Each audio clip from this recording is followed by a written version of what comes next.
Idahoans across the state cast their ballots today. We'll be providing you the results as they trickle in, along with analysis for races that are happening in the Treasure Valley, the McCall area, and statewide. Our live coverage is next. You are watching a BoiseDev live presentation, The Growth Vote, presented by Regents Blue Shield of Idaho, featuring our live panel and your questions. Next. There's no place quite like Idaho. That's why Regents Blue Shield of Idaho is constantly reimagining the healthcare experience, tailoring it to fit the needs of local families and businesses. Rooted here since 1946, we're shaping the future with cutting-edge digital solutions, Idaho-based customer service, and unparalleled access to top doctors. That's the Regents difference you can count on.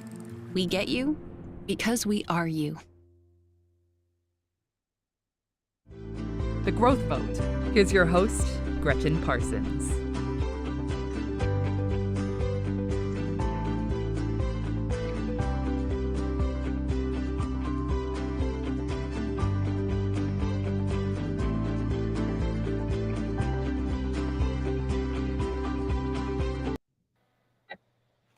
Welcome.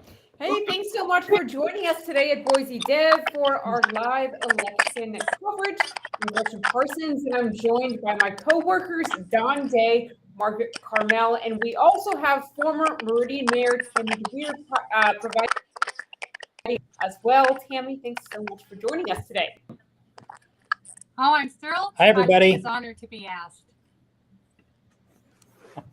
Well, we have a lot to get to tonight. I don't think we have any results yet. We're going to be watching a lot of races and the results as they trickle in. We do have some races that we're eye on, the ones that are more closely watched. We have a list of those if we want to go through those slides. We do. Hey, Margaret, can you hear us? Yes, I can. It's good to be here. Excellent. Good. We were having a mic issue, so I was just double checking. Perfect. All right. Well, so here is a list of what we're watching pretty closely tonight. In Ada County, we're going to be watching the commissioner's race, sheriff, coroner, and assessor. Canyon County, we're looking at commissioner's race, clerk, coroner as well. Valley County, commissioner's race also. And let's go to that next slide. There we are. These are some of the federal races: U.S. Senate, House District 1, and House District 2. Let's talk about some of these as we go along. Sure. So that Senate seat held by Mike Crapo since 1999, going for another term. He's been senator as long as I can remember. Yeah, a long time, definitely. Who was senator? Maybe Mayor Tammy, do you remember? Who was senator before Mike Crapo? We can't hear her, or she can't hear us. I might have lost Tammy. I don't know which, but he's been in office a long time. He doesn't have any, I would say, real significant challenges there, but you never know how that will go. Right. On the Democratic side, it's our only contested Democratic race that we're covering tonight. It is a Democratic primary, but we don't have a lot, and that's Ben Persley and David Roth for the Democratic seat. And then House District 1, Russ Fulcher, the incumbent, running unopposed, and Democrat Kaylee Peterson hopes to challenge him in the fall. House District 2, a whole bunch of people. Yeah. We have Flint Christensen, and excuse me if I do butcher some of these names. I have been known to do that. Daniel Lucas Levy, Chris Porter, Mike Simpson, of course, Brian Smith, and then Democrats Wendy Norman. So we'll be watching all of those. Okay, we got the mayor here. We're having, Mayor, can you hear us? We can't hear you. We are having a little bit of challenge with Mayor Tammy, so hopefully we'll get that to it's. I think we're having some internet challenges out at the mayor's home, but we're going to keep working on that. Hopefully get her back soon. Yeah. Obviously, governor will be, these are some big races we'll be watching. Governor, lieutenant governor, secretary of state, attorney general, superintendent of public instruction. Margaret, we were chatting before we went live about Attorney General, I feel like that race maybe a little more contested. A lot of people have their eye on that one.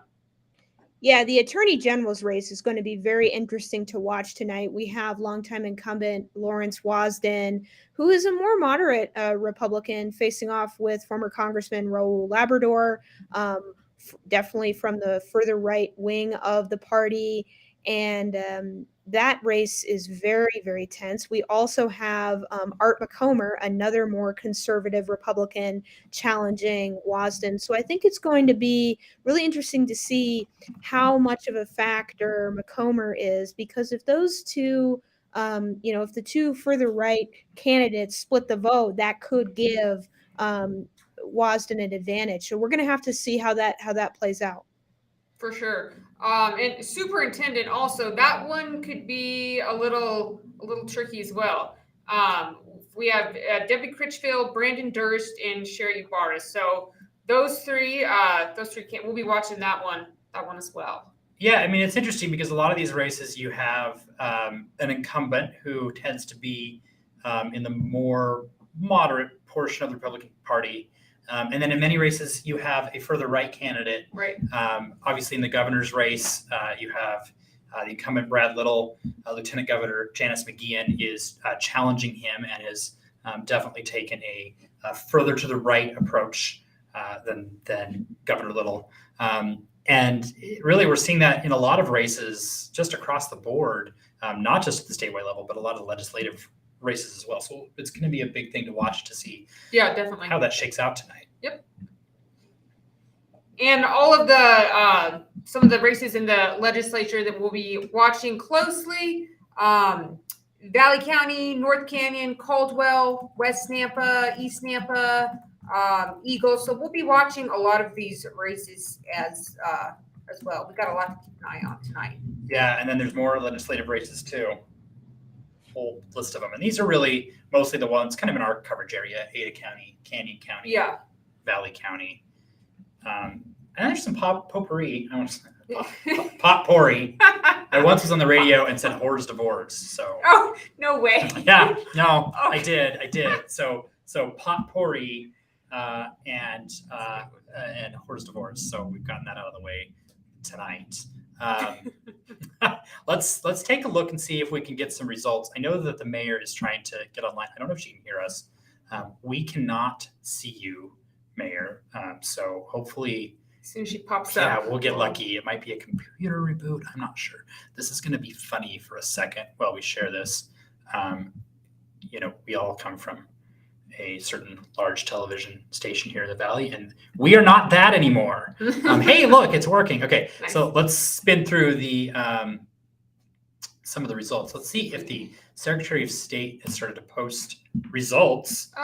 Very, very, very early. Low results. And of course, the thing that's tricky about the Secretary of State is they don't let you see the interface until they start putting results up. So I don't know how this works yet. So everybody can bear with me as we roll through this. These are really preliminary results. But it looks like if you want to blow that up. Sure. See if we can get that. Oops, the wrong one to blow up. There we go. How's that? Can everybody at home read that, I hope? There we go. Well, clearly Crayville has the lead right now. Obviously, it's super early, so not sure how telling that is, but you can see it's a big lead in that one. And polls just closed at 8. So hey Mayor. Can you hear us? Tammy? I can hear you. Can you hear me? There she is. We can hear you. I've been hearing you the whole time. I was very entertained. Well, that's good. That's good. And you mentioned you don't have cats. I don't have cats, so I had to do something to get attention. There will be no cats tonight because we're all at our downtown office. So Margaret's cat, Marushka, Mashuka won't be here, and Autumn Robertson isn't feeling well, which is why she's not with us this evening. And we always joke at BoiseDev, Gretchen's the only one without a pet, and she does pets. Idaho First. Frankly, the most popular thing I think I've ever been a part of in my career, the pet of the day, 20 plus years, is the pet of the day. and I'm deprived. I don't have a pet. Gretchen but picks them every day and doesn't have a pet. I just live through the readers and the pets they send in. Yeah. I'm working on Sasha, your husband. Yeah. Convince him. A pet's gotta come. So still pretty early here. It looks like all the results must be from U.S. District 2 because we have none in the first district. Going the way you would expect, but again, when you're talking less than 3,000 votes, who knows? But Mike Simpson out to an early lead. The governor's race, so it's interesting. On the governor's race, we had this interesting market. Can you talk about the Sandpoint mayor? Are you up on that? And what happened there with wanted to be up on the ballot and was a Republican and then didn't switch? Are you familiar with that?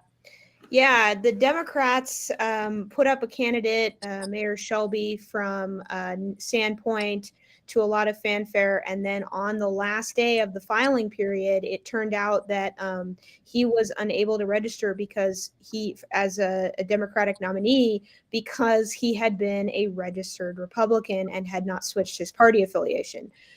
Registering as a Republican for Democrats is very common in Idaho, purely because we are such a conservative dominated state and folks want to have a say in ultimately who there is their politician, and the Republican primary is the best way to do that. So that's not uncommon, but the problem was that he didn't switch his affiliation in time to become on the Democratic ballot. So he's asking for folks to support him in a write-in campaign.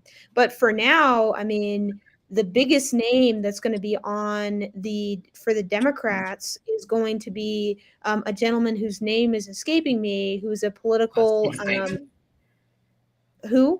Stephen Haidt. Stephen Haidt. Thank you so much. So many names this time of year. Who is from Canyon County, I believe, and doesn't have a lot of political experience or name recognition or funding. And he was kind of surprised to find that he is the Democratic frontrunner because I'll tell you what, Margaret, the day after Mayor Shelby was found to not be eligible for that election, I Googled Stephen Haidt's name and put it in quotes and Idaho. And other than like his whitepages.com listing, there was nothing. Like it was like the person didn't exist. Wow. I think he was very shocked to be put in that position. Yeah. And so I think, if we have, it's going to be hard for a writing candidate to go statewide. And I believe Idaho has a law that if you have declared for a party, you can't then run as an independent or a write-in in the fall. And so if he doesn't get on the ballot tonight through writing in, I think that might be the end of Sandpoint's mayor's chances of being governor. We won't belabor that, but interesting thing to watch there. On the Republican side for governor, Brad Little with these very early results. Yeah, not much of a surprise there, just because of how early it is, like you said. Lieutenant governor race. Yeah, so Scott Bedke, right now with 63% of the vote. Clearly the front runner right now, then Giddings with 31%. Yeah, that's going to be interesting. Obviously, an open seat with the current lieutenant governor running against Brad Little there. Something to keep in mind as we're looking at these early results in the next hour is that the first results that you're going to see are usually absentee ballots. And those absentee ballots tend to skew more liberal and more moderate. So it is not uncommon to open up these results and see moderate or liberal candidates way ahead. And then as the night goes on and folks who voted today, their votes get counted, that those totals get closer.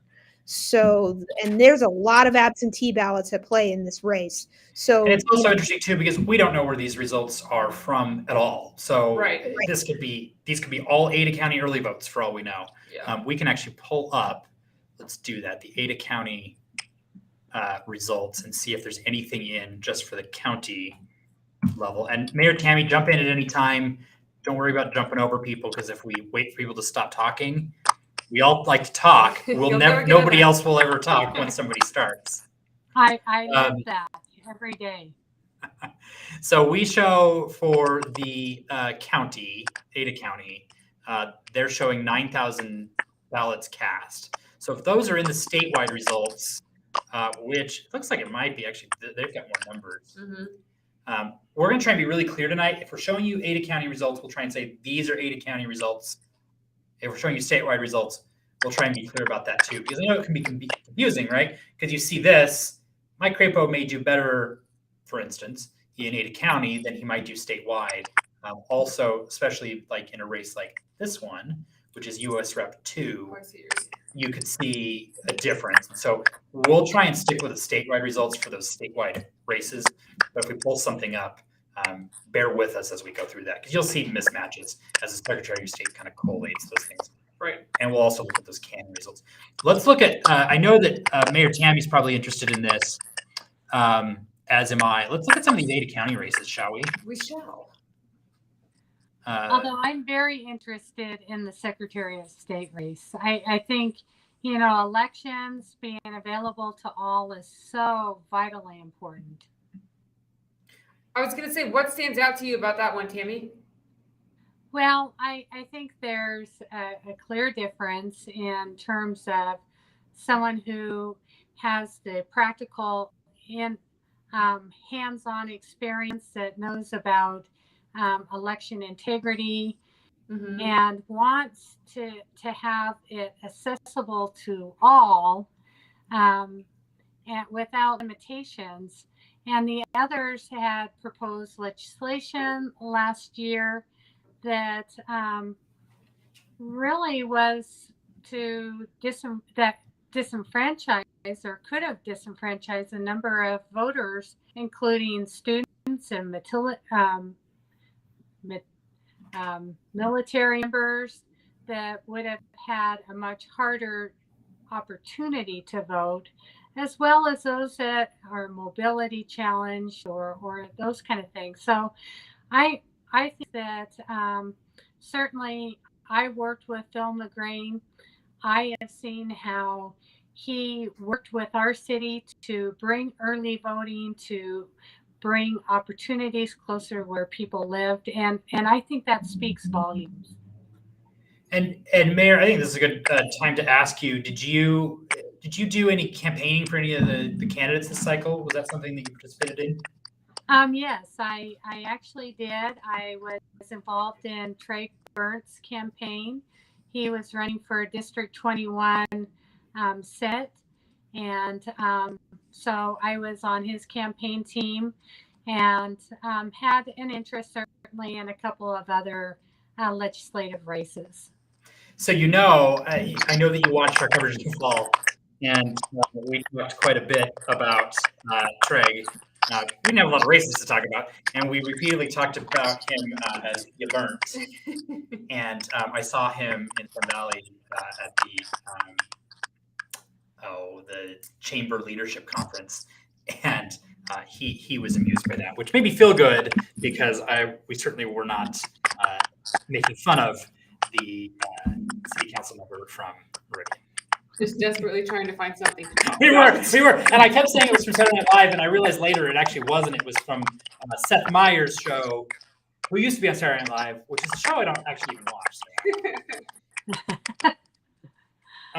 Okay. No, so in fact, I was at his campaign party prior to this televised, this streamed event, and he sends his greetings. But I am very, very interested in the District 21. It's a newly redrawn district. It's very different than what it was. In fact, I think I've been in District 14, District 20, and now District 21, all without moving. Wow, that I've moved a few times, and I keep changing districts too. So, and I've got the map up here. The state of Idaho, in all of its wisdom, has put this big panel on the side that I can't close, which stinks. But there are some interesting districts. I was looking at District 19, and that has long been the North End district of Boise. It now includes Avamore, which anybody who's driven through Avamore, I think it's fair to say, is a fairly right-leaning area. Hidden Springs and part of Harris Ranch. So it's really this funny district. And you're seeing that a lot where these new districts were, I mean, really not done in a way that I think was gerrymandered. They all kind of make sense.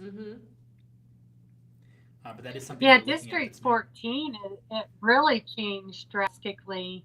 And that goes up from to Emmett down to or up to Crouch and Garden Valley. So that changed quite substantially too. Yeah, it's really interesting. And the district that includes McCall is like massive. Geographically just huge.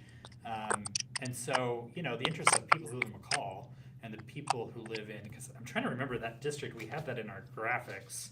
It's Valley County, Custer County, and Elmore County.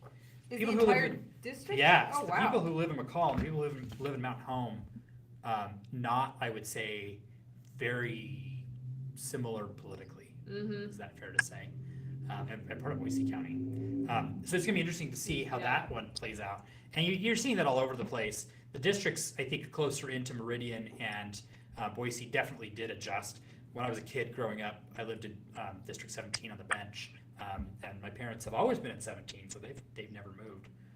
But I moved out of, well, I guess I'm still in 18. I won't get too specific on where I live, but anyway, a lot of these things definitely changed. And so we're going to take our first commercial break here. We're going to be back in 2 minutes, and we're going to hope to have some results for you. Sounds good. We'll see you in a few minutes. Our coverage of the growth vote.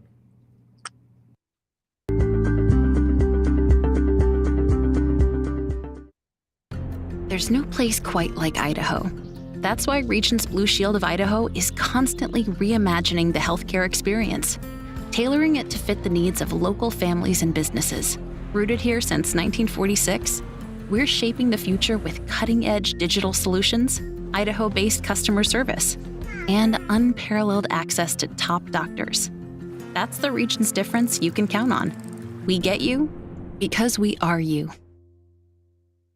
When you work around here, your day can go all over the map. You need a truck that takes on any task and keeps working hard no matter what crops up.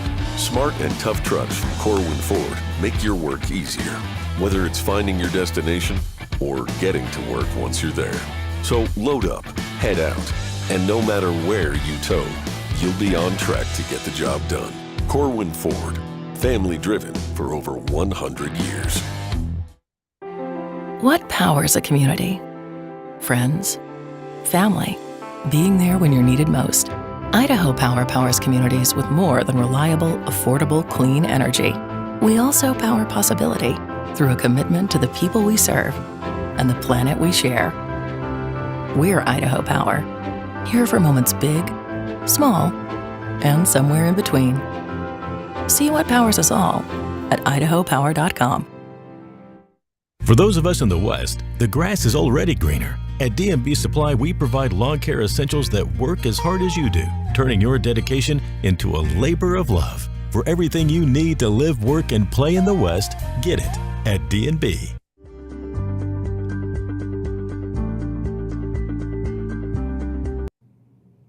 Well, welcome back. It has now been about an hour and a half since the polls closed. Just taking another look. This is the state's website, not Ada County, right? Yeah. And you can see only that county right there, which, Don, you'll have to help me. Oh, yeah. I did all the states, and I don't know. Oh, It's Bonneville. Partially reporting. So those That's results it. that we were showing you statewide are a few people in Pocatello? Well, the best person to ask that one. No, Idaho Falls? Bonneville is around Idaho Falls, isn't it? Yeah. I think you're right. Okay. I'm a native county kid through and through. I went to Yellowstone for the first time last summer. That's how Western Idaho I am. So not a lot of results there. Margaret, you were going to talk a little bit about something that's an interesting phenomenon this year, which is dueling incumbents. Yes, and so before I get to that, I want to answer a reader question that came in. Tonight's show, we're going to be talking about statewide results and Ada County. So we're going to be covering, the whole gamut here. But as far as these dueling incumbents, we have redistricting this year, which means that because we had a census, now we got all these new population numbers, and the state had to redraw the districts. And sometimes, whenever you redraw districts, two people who are both elected are now in the same district and have to run against each other. And we have two really interesting races going on in the Treasure Valley. The first is in District 14 in Eagle all the way up to Emmett, where Senator C. Scott Grow is facing off with Senator Thane. And both of these candidates are really interesting. I think that Senator Thane has been well known for his work on education issues, very prominent in that. And then Senator C. Scott Grow has been involved in a number of things related to property tax, attempts at property tax reform legislation. He also was well known for being the author of the bill back in 2019 that would have severely curbed the ballot initiative process, which allows Idahoans to gather signatures and put their own measure on the ballot.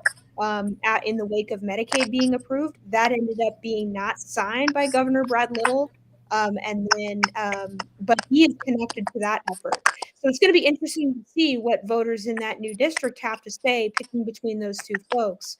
The other interesting race between two incumbents is out in Canyon County. And that is Canyon County and out towards Fruitland, Senators Abby Lee and Senator Jim Rice are running against each other.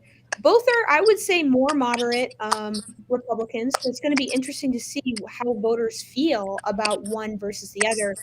Senator Abby Lee is from Fruitland, and she's been in the spotlight recently for her work in the wake of the case of the Hey, Margaret, I apologize for interrupting. Do you have No, headphones always in? interrupt me.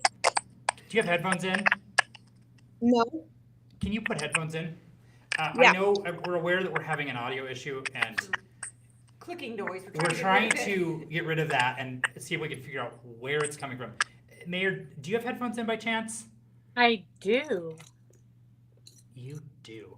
You are okay. I think it's Margaret's audio that is causing the kerfuffle here. So I apologize to everybody at home, and I apologize for interrupting Margaret, but I know it's really distracting. I'm still hearing it. Well, yeah, Comes and goes. Yeah. Oh, and now Oh, no. And now we're having... Did we lose Tammy? Well, guess what? It's the Don and Gretchen's show here for a second. Oh, goodness. Well, this is live internet TV. Yep. Let's see how we're doing on some statewide results See here. if we have any. Oh, we got some numbers, friends. Okay. Let's get in the habit, if we can, of looking at the counties first. Okay. So this is going to have some Ada results, some Canyon results, and then a whole bunch of Eastern Idaho. We've got some Bingham, some Bonneville, and some Caribou in here. So now we're going to go to the results. And Gretchen, take us through some of these Republican races. Yeah, just taking a look right here off the bat. Mike Crapo still in the lead. He has 68% right now. And then let's see the second Ramont. He would be the next, but way down. Or no, I'm sorry, Scott Trotter with 9%. Yeah, but it's hard because they're all so close, right? Yeah. No, Crapo's obviously, But, Senator Crapo out in front there. Russ Fulcher running unopposed. And then, Mike Simpson you know what, there. Margaret, thank you. We're not seeing the results on the screen. You are now. Here's District 2 Republican.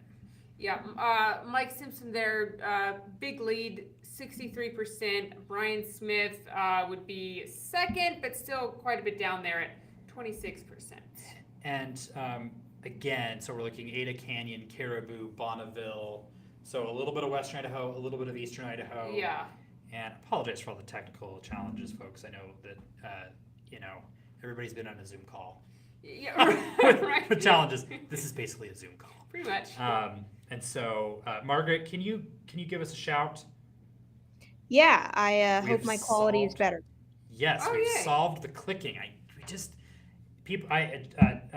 A longtime BoiseDev reader was texting me like, I can hear people clicking their mouse. And I'm like, nobody's clicking their mouse, and I can hear it too. So we've got that solved, which is good. Much nicer. The Democratic governor race, again, interesting. Yeah. We have some write-ins, presumably for Shelby Wrongstad. Stephen Height well out in front there. This is the big show tonight, right? Governor Republican. Yeah, definitely. Governor Little right now at 63%. Obviously, he's got the big lead. McGeechan next at 23%, so quite a bit lower. And then right now in third place, Edward Humphreys. Yeah, Ed Humphreys ran a fairly visible campaign, at least in the Treasure Valley. He is an Eagle financial planner, I believe. And he was out there really running a pretty strong campaign, as was Lieutenant Governor McGeehan. Mayor, can you hear us? I can see her. If she can hear us, she doesn't. We'll get her. That Lieutenant Governor race, a little tighter than the governor's race, fewer entrants.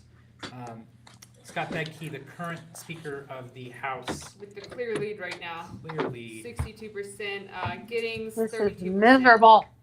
Oh, we can hear you, Mayor. I'm sorry, it's miserable. I don't know if she knows. We're going to mute her. This is, it's tough. Secretary of State's race. Phil McGrain's got that one right now, 55%.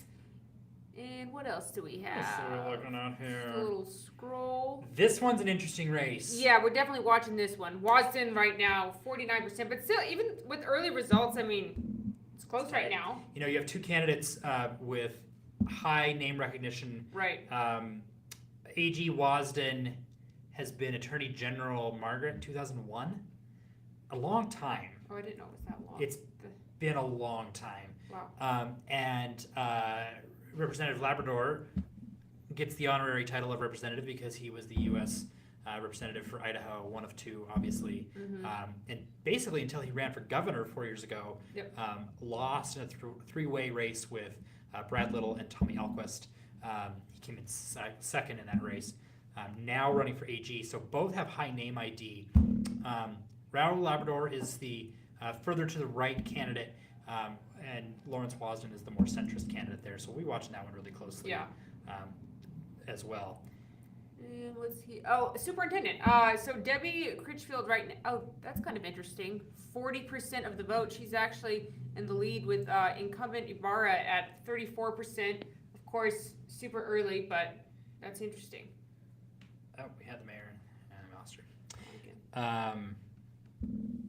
What else we got? Okay, so now the legislative districts. This is kind of a pain in the neck. And I apologize for scrolling. You know what? If we just do this. Hey, Mayor, can you hear us? Hey, Mayor, we can hear you. Can you hear us? Okay, we'll keep going here. So we want to get, what's our first? District 8. So District 8 is that big district that includes McCall. We don't have results yet. Okay. District 10. We actually made these cheat sheets today. I'm going to flip to that really quick for the legislative races and where they are because it's changed a lot. So District 10 is North Canyon, Northwest Ada. Yep. And when I posted this, Mayor Trevor Chadwick in Star tweeted at me and went, your graphic should say Star. And to Mayor Chadwick, if you are watching, it should. And I had already made it and sent it to production, and it doesn't. So I apologize for that. But that's District 10, and so we've got, in each legislative district, this is important to say, we have a senator, 2 representatives. That's true all the way across the board here. And so you're going to have the Senate side and the Republican and the representative side. And so we're kind of looking at these races here. Okay, we're going to give Mayor Tammy one more try. You there? Yes, Dina, and Yes. I'm supporting all candidates that support enhancing our broadband. I love it. I love it. I love it. And so am I. And, I know that's a joke, and it's a great joke. But it's really true, right? Broadband is a big issue in a rural state like ours. Especially with the pandemic ever since. And you know what? I'm not going to make a Meridian joke because my broadband at home in Boise is terrible. Oh my gosh, Zoom really showed you how bad it could be. Yeah. It is. Okay, so we're looking at District 10, which is Star, as Mayor Chadwick pointed out to us. and vicinity Middleton too. Mm-hmm. Tammy Nichols, who is an incumbent, is out to an early lead over Scott Brock. Yes. We've got Mike Moyle, who is an Also incumbent. Yep. Um, Then going down to District 10, position B. let's see, that would be, clearly Bruce with 75% of the vote right now. Big lead so far. Margaret's telling me to control F, and I was actually thinking about that and trying to think of in my head how to do that. Margaret is the smart one. Look at this.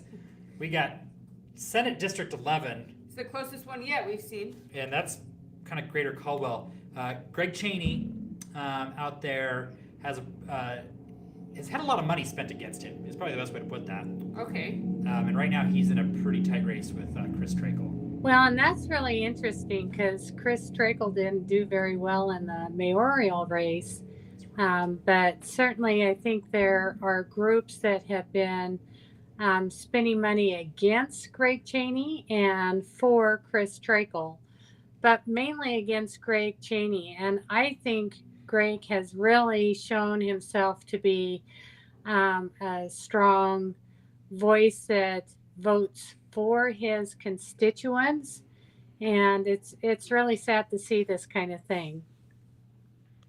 Yeah, it is interesting, and we'll see if the voters see it the way you do, or how the money will impact that race, right? Close one to watch. Right. And then in the position B, For seat. District 11.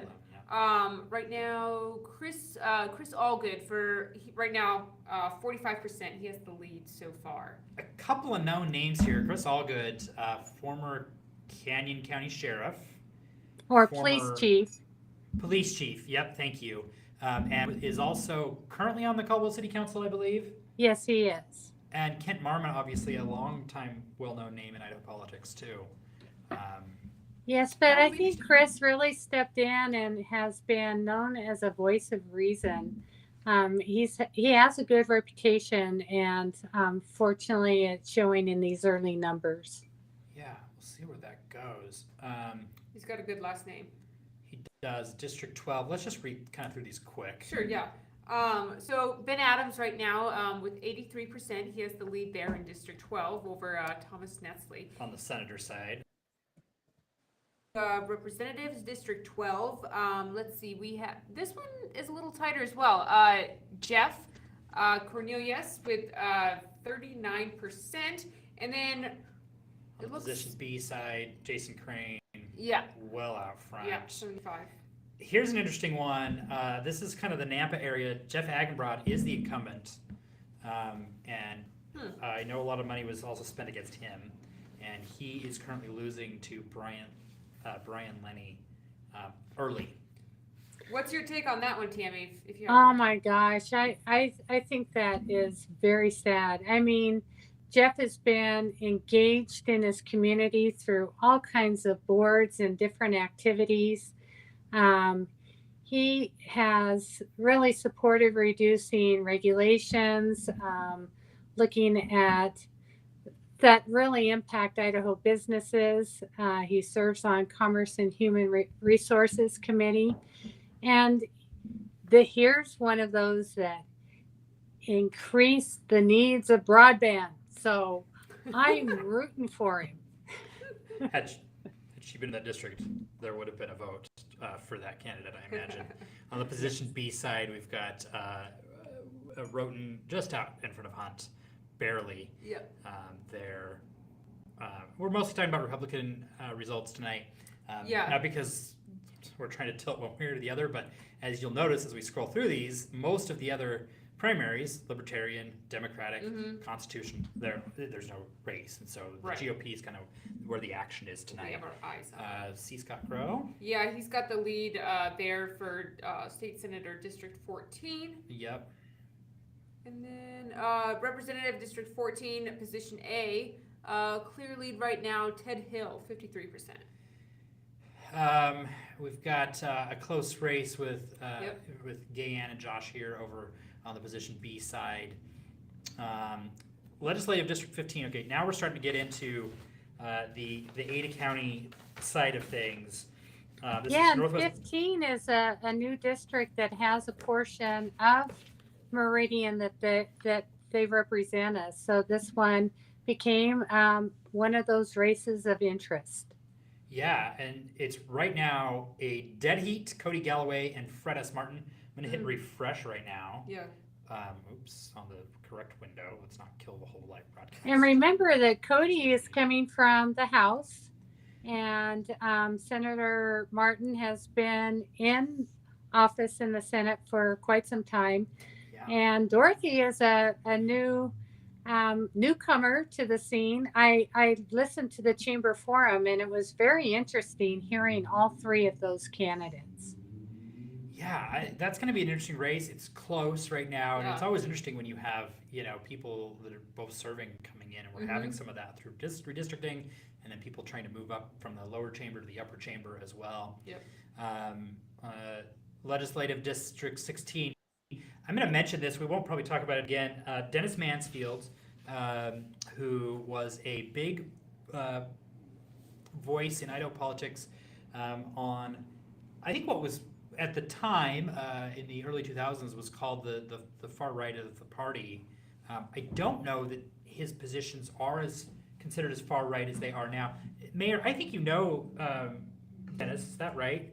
Yeah, I know Dennis, and Dennis has been very active. He's written a couple of books. I have seen him balance his beliefs, and certainly I've been following him on Facebook and have been enjoying seeing his thought processes. And then Margaret, this is the seat currently held by Ollie Robbie, but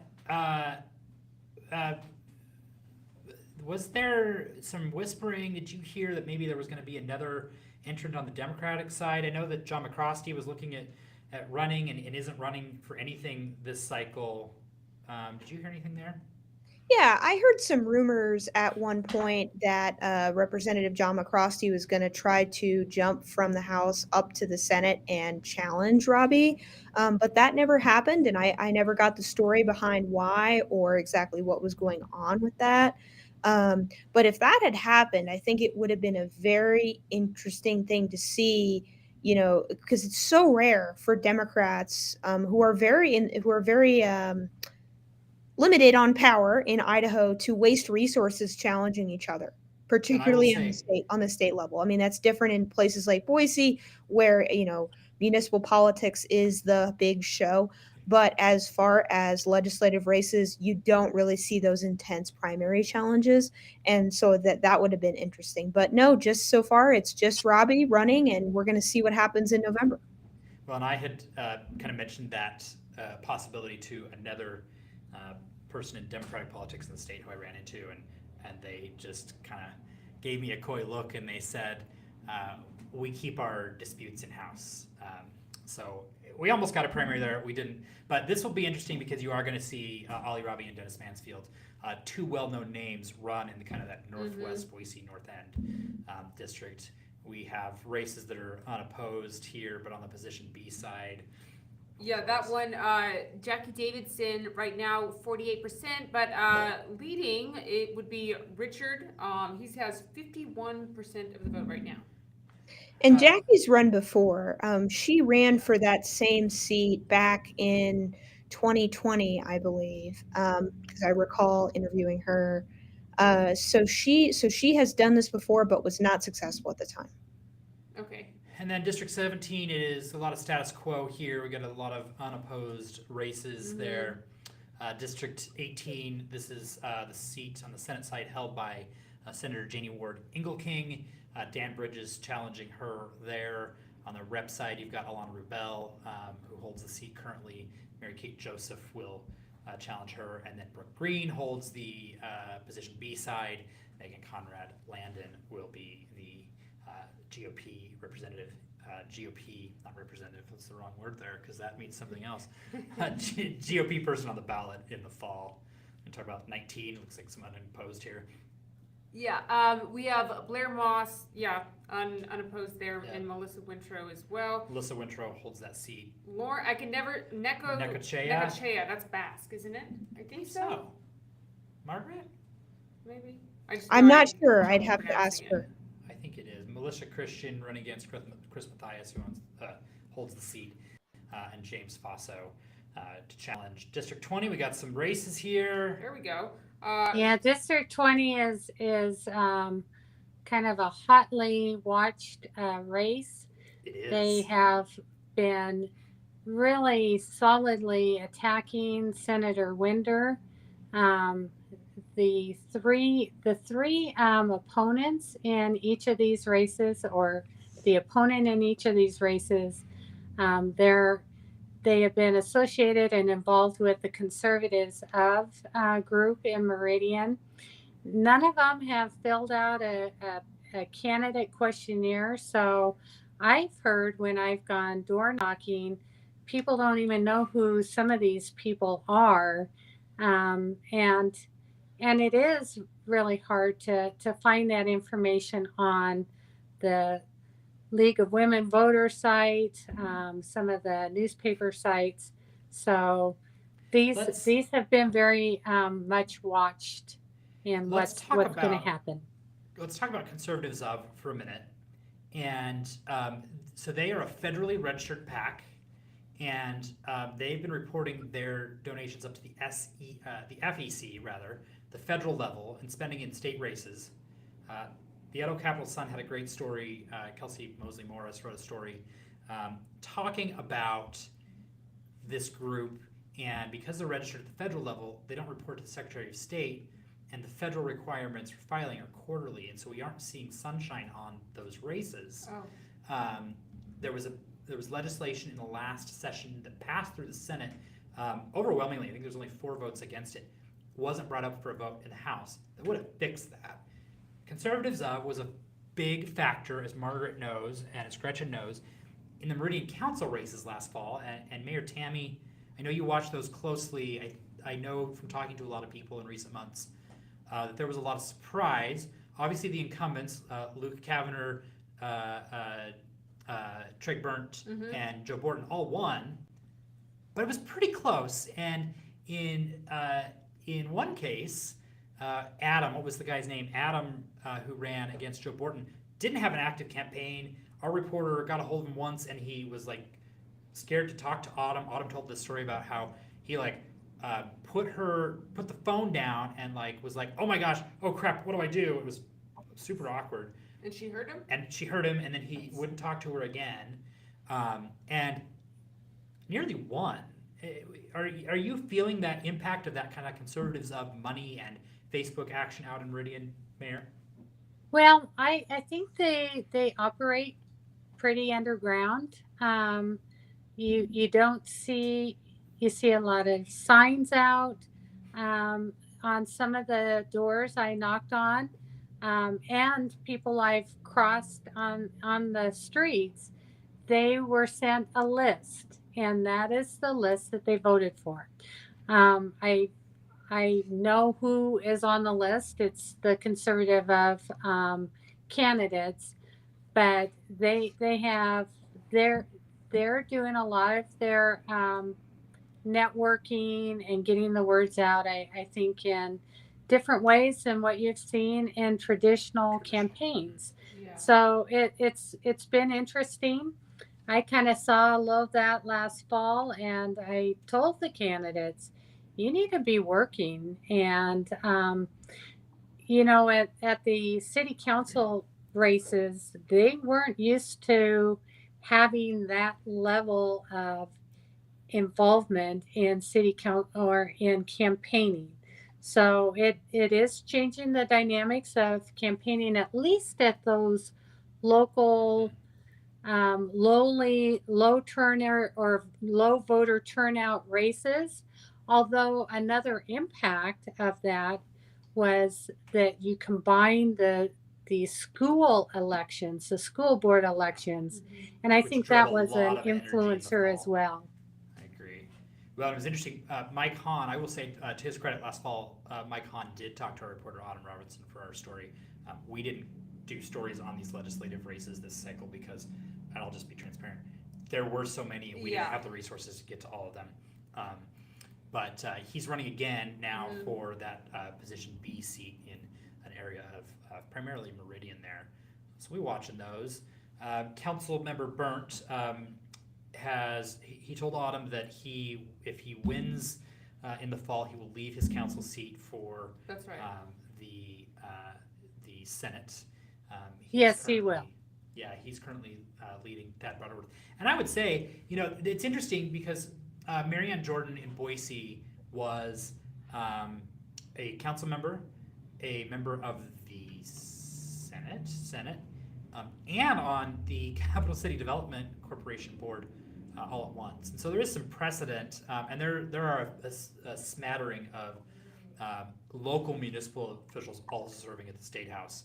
But I did think it was interesting in Yaburnt's case that he said that he would step down from the council seat. Yeah, and personally, I think they should. Yeah, and I think that, I think everybody has a different thing there. We even had in Boise, Margaret, we had Holly Woodings this year filling in, and then voting on a community infrastructure piece of legislation that would impact her as a member of the Community Infrastructure District Board in Boise. It was interesting because she kind of raised some concerns in the floor debate.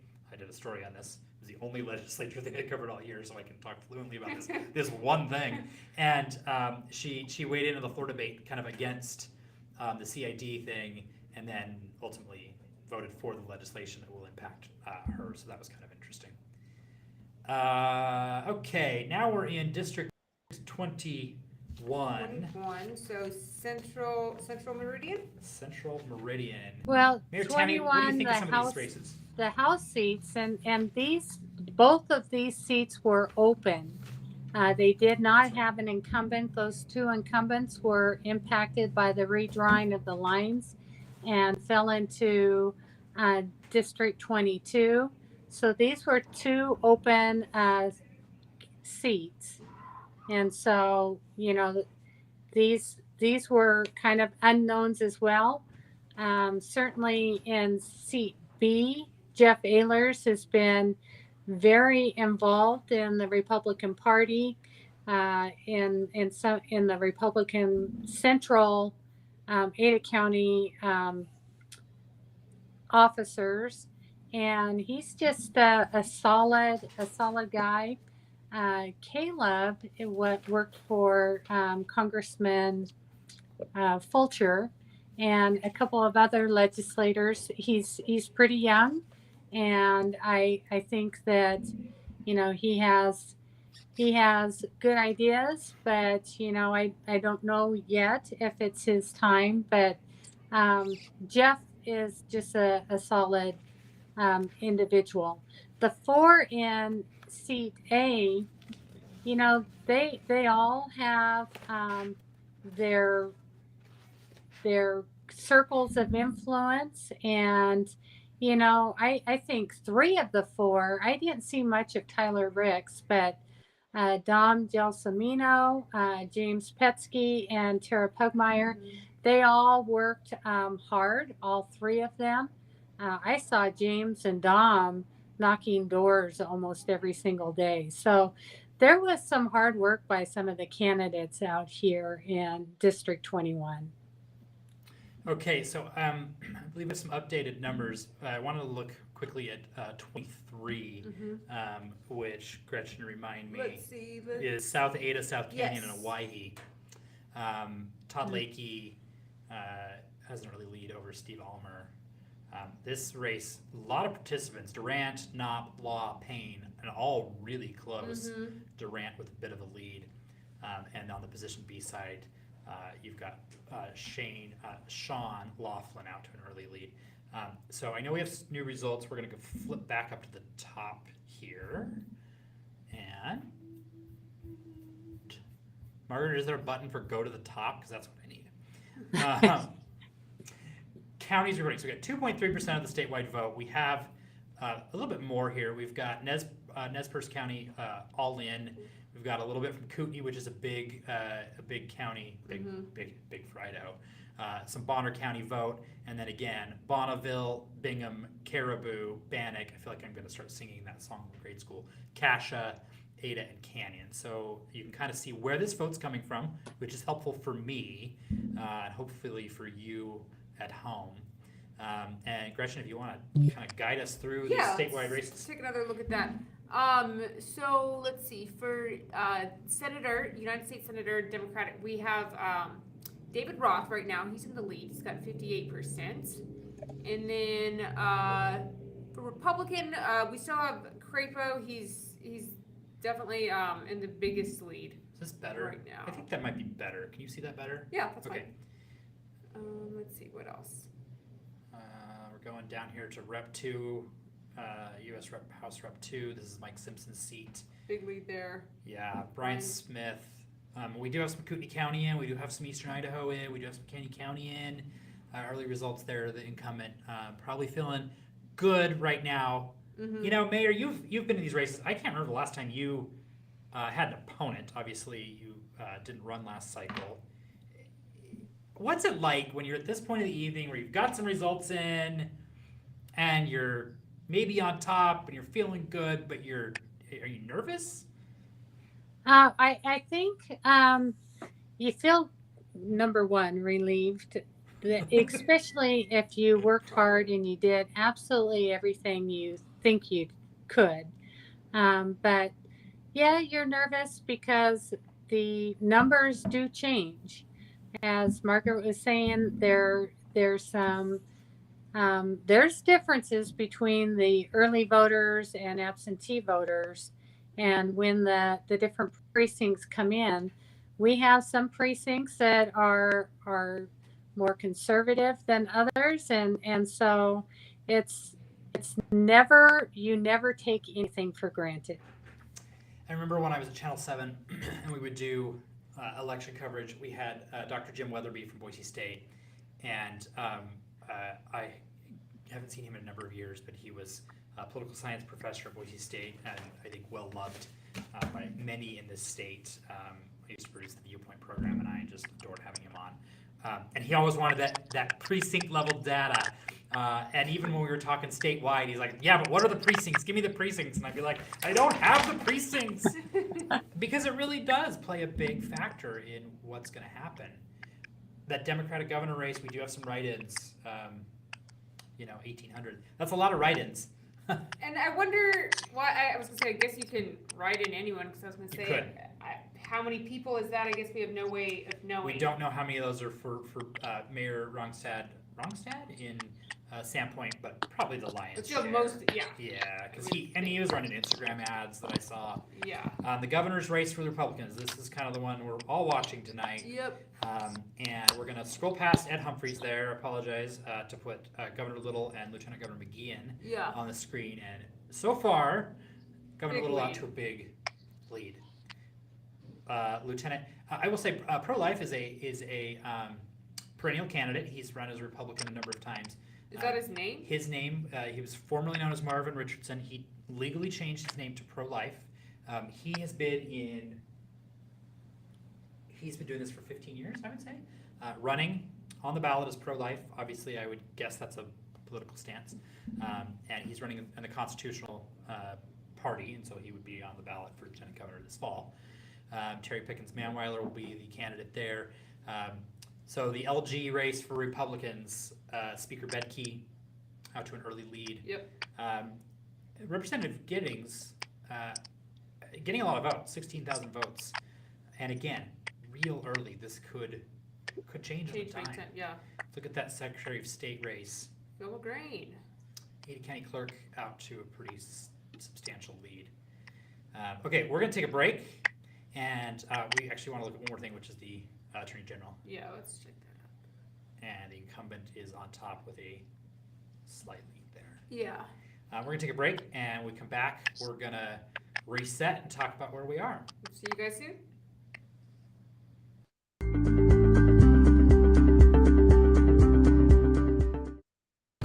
There's no place quite like Idaho. That's why Regent's Blue Shield of Idaho is constantly reimagining the healthcare experience, tailoring it to fit the needs of local families and businesses. Rooted here since 1946, we're shaping the future with cutting-edge digital solutions, Idaho-based customer service, and unparalleled access to top doctors. That's the region's difference you can count on. We get you because we are you. We're live. All right. Jeff Hughes, CEO of Business Interiors. We recently announced a merger with Freeform in Spokane. Fernando, owner of Freeform, now president Inland Northwest for the combined company. BII over the course of the next year will be assuming the Freeform brand. It's a very nice brand. You got yourself there. We're much more than business interiors. We're doing tons of other environments and tons of different spaces, and so Freeform lends to a much more dynamic organization. And there's still this huge focus on local, right? I mean, Fernando and all of his team been here for a long time, plan to be here for a long time in the future, and same with Boise. We're not going anywhere, we're just trying to expand that reach into the communities that we're a part of and better support them from a design perspective, construction perspective, and even into more of the charitable and community engagement pieces of it as well. And I know that's something that both Fernando and I are really passionate about. Now that we're almost a 50-person company, that means we can have twice the amount of fun and do twice the amount of cool stuff. For those of us in the West, the grass is already greener. At D&B Supply, we provide lawn care essentials that work as hard as you do, turning your dedication into a labor of love. For everything you need to live, work, and play in the West, get it at D&B.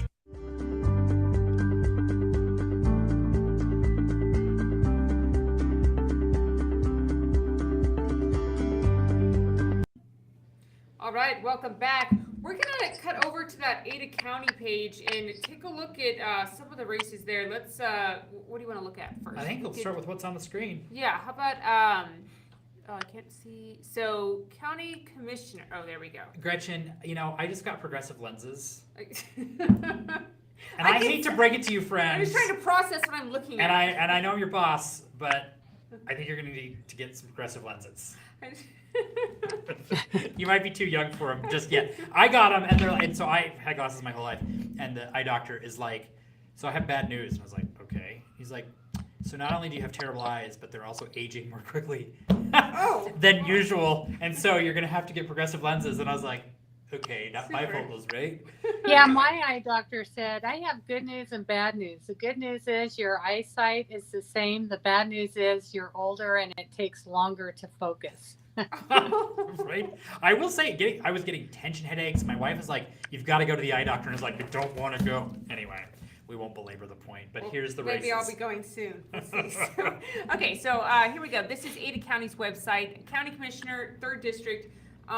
We have, right now in the lead, would be Tom Daly. This one's pretty close. Well, I guess I was looking at votes. So no, you're looking right here. These totals right here. It's tight. He's got 39%, and then Sharon Ullman, 35%. So that's not, Okay, Margaret, you talked to all three of these individuals. Sharon Ullman's run before. Tom Daly on the Redistricting Commission. Don Retzloff also running an active campaign. Tell us kind of what you learned from chatting with those three. Yeah, these are three really interesting candidates. Just starting at the top, Sharon Ullman is a well-known name. She has been on the Ada County Commission before and lost, come back to run again, several times. She is she's very fiscally conservative. When I talked to her, she had a lot to say about the county cutting positions, cutting spending. And like specifically, she gave me examples like she wants the county to eliminate, really cut down on the number of spokespeople they have for different departments. She would like to eliminate the chief operating officer of the county, who's like a professional government person who has education in that. She would like to remove that position and instead have the commissioners, fully be the administrators of the county. But she's also caught some flack for her involvement in projects in the past, particularly the failed Dynamis project that was going to be a trash incinerator at the landfill that ended up losing the county several million. That's something that comes up frequently when you talk about Sharon Ullman.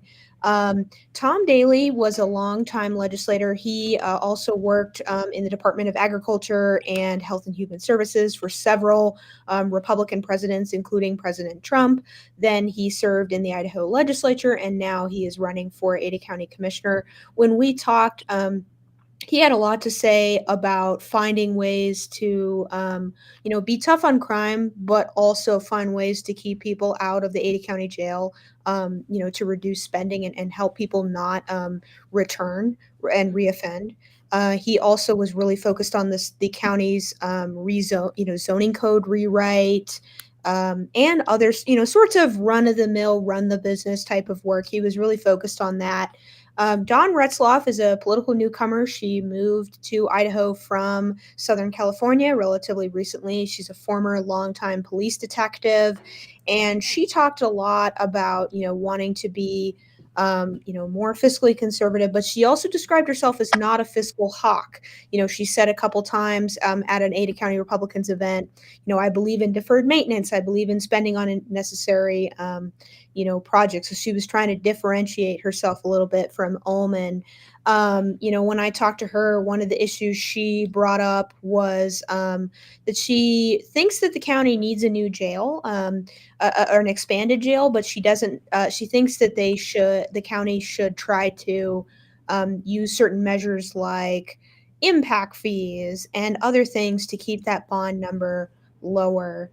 So we'll see how she does. She raised a lot of money. She raised far and away more than any other candidate in this field. And so it's interesting to me to see her lagging behind a little bit. We're going to see if that changes as more day of results come in. Mayor Tammy, maybe you can solve a mystery for me because you've been around a while, as I have. I've been around. Am I correct? I could not verify this, and I tried for probably half an hour. Was Sharon Ullman a Democrat at one point? Yes. That's what I thought. So interesting, that she was a Democrat and now she's running fairly to the right. I saw Sharon Ullman signs in the mall area talking about McGurdio Park. So she had signs made to talk about McGurdio Park. And Margaret, I know she talked to you. I don't think this made it into your story, but I know you talked to her about this.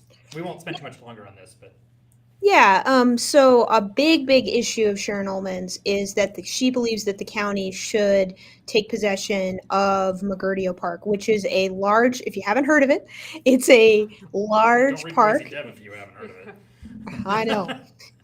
That was all I did last summer, is write about McGurdio Park. It's a large parcel in Southwest Ada County that was, obtained during the Mayor Cole's administration that was supposed to be a park. It never became a park. There was a big hubbub last year whenever the city of Boise was considering developing it, and they didn't. So Sharon Ullman said, she wants Ada County to take possession of that park. And she brought up to me, she would want the county to even sue the city of Boise to gain access to the park. But one thing I thought was interesting is I asked her, I said, okay, so if you get access to this park, would you support spending money on developing it? Because parks are not cheap, particularly. Margaret asks the questions. Margaret doesn't miss a beat.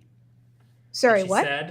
Margaret doesn't miss a beat. What did she say to that? She said, she said, well, I want to develop the park, but I don't want to spend that much money on it, essentially. And she said that the county should take possession of the park, but they should seek out partnerships and other sorts of areas of funding to try to develop out the park. But I mean, just to put it in perspective of how expensive it would be to develop this park, it's the city of Boise estimates upwards of $30 million just to green it up. And by greening up, I mean putting turf on it, irrigating, a parking lot, all these things. So that is a big ticket item. And if she wins, I'm going to be interested to see if she tries to go for that lawsuit. Margaret, another one I know you covered that you've been writing about for Ada County Sheriff. We have some results in for those as well. There's been a lot of votes here. I don't know what the percent is. Yeah. But, I mean, we're looking at 35,000 votes already. It looks like we've got 84 of 197 precincts, so roughly a little less than half in so far. And so Matthew Clifford, who's currently the sheriff, 69%, and then he's winning every precinct but this one. It's actually tied, but it gave the lighter color to Doug Traubel. So he's winning countywide presently. Okay. Okay.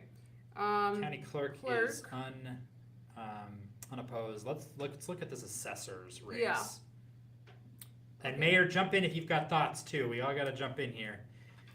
Rebecca Arnold, former ACHD commissioner, probably the highest name recognition, I would say, with a slight lead right now. And this race is really a wild card, and for so many reasons. Because whenever the more candidates you get in a race, the more unpredictable it gets because certain electorates can get split. So, you were right. Rebecca Arnold has a, really high name recognition. Dave Litster is really well known in the community too. But then there's the added, factor here of, Rhonda Roast. He is not pulling in an insignificant amount, and, Brad Bolachek. And so, it's likely that those two won't win just by looking at these early results. We don't know yet.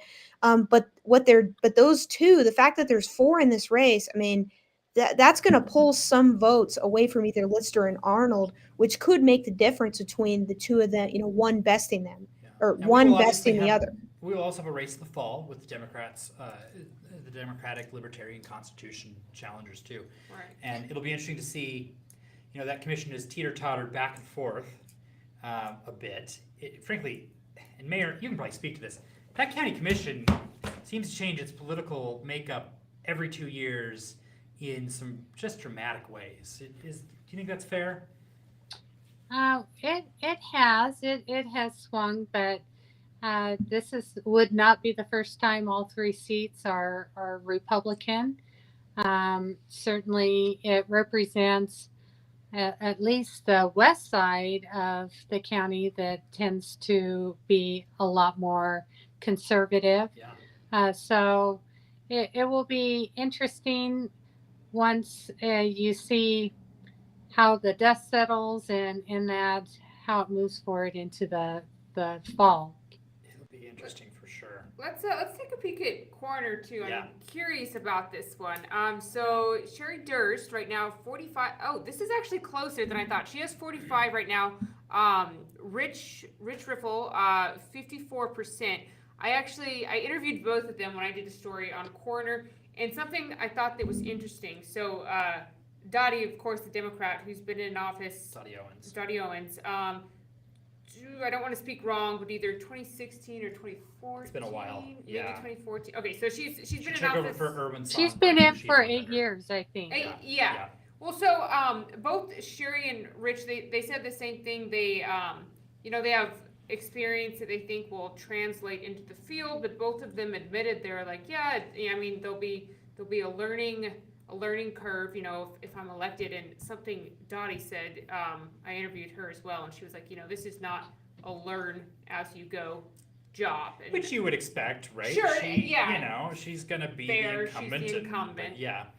But yeah, that one, and also people are kind of surprised to, I guess, learn that this is like a partisan race, but that's how our state is set up. Instead of the medical examiner system, we have coroner. And both Rich and Dottie told me that, they don't see their party affiliation playing a role at all. But Sherry actually, she said otherwise. She was like, I don't see being a Republican having too much to do with it if I was elected. But she was like, I do believe, your values as a person do come out doing your job. So, and it's worth mentioning, Sherry Durst is married to Brandon Durst, who's running for superintendent of public instruction.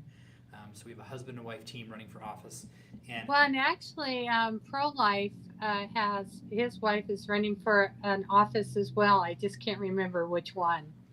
Well, I didn't know that. So the person formerly known as Marvin Richardson, also, that's quite interesting. Last thing before we leave this page, I'm not going to go through all these precinct committeemen. I'm surprised that's not a gender neutral term. I saw a campaign sign for precinct committee person in South Ada County last night on Cole Road. I've never seen that before, and I was like, I don't remember who the person's name was or which one it was, but I was like, boy, we are now to the point where the precinct captains are actively campaigning. And we're not going to go through those, but interesting. Yeah. Real quick before we shuffle away, I mean, there is some tension in the Ada County Central Committee for the GOP. And and if you're not familiar with what precinct committeemen are, is that those are those are offices that the Republicans elect for every precinct. So it's almost like even more micro level than a city council person or a legislator. And those folks are going to make votes on who should be running the central committee, who they're going to nominate for open seats like sheriff. I mean, it seems like such inside baseball, but in a county that is so dominated by Republican politics, that is a big deal. I have heard that there is massive tension and spending, particularly in Eagle, of folks, again, in this moderate part of the Republican Party versus the more conservative part of the Republican Party vying for power. And we're seeing it at every level of the party nationwide. Okay, we're going to go to statewide results again, and we'll do this kind of same thing. We'll look at what's reporting, 4.5%. How do we get, okay, this changed. County is reporting. Similar, we have full results now in from Caribou County, Nez Perce. We've got some results from Kootenai, Bonner, Canyon, Ada. We've got some Blaine County results. Blaine County, the most Democratic portion of the state traditionally. So Twin Falls County results, Cassia. So it's interesting because we've kind of got some vote from all the major population centers now.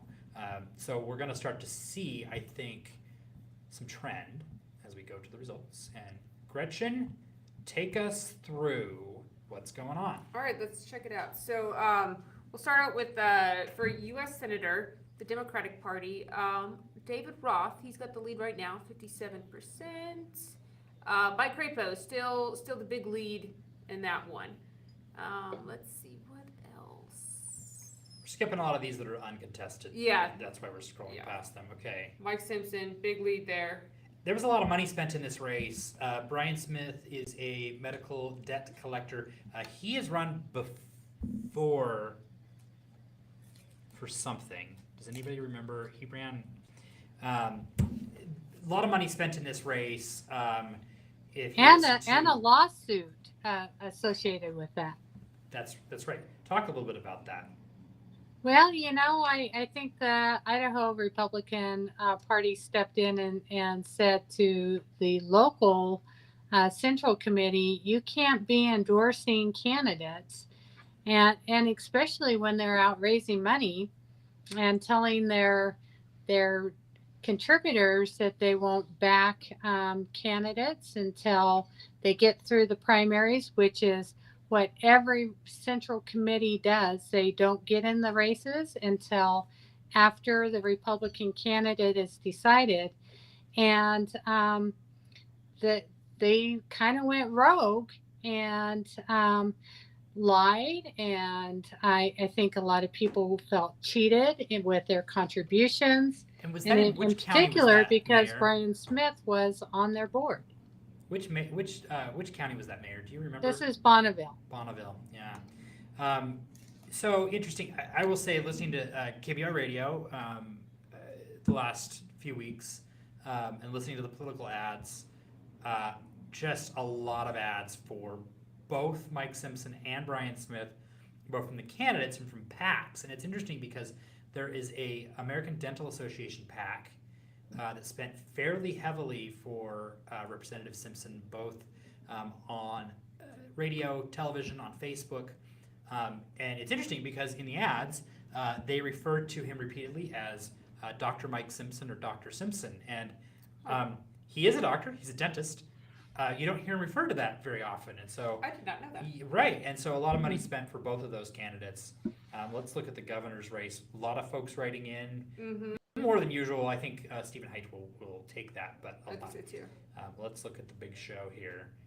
We've got 10% for Ed Humphreys, and then 62 for Governor Little right now, and McGeehan at 23%. So yeah, Governor Little, he's got the big lead there. Yeah, and we're still looking at not a ton of results. True. So we'll see the way the wind blows here tonight, but definitely a strong result for the incumbent governor. Ed Key out to an early strong lead over Priscilla Giddings.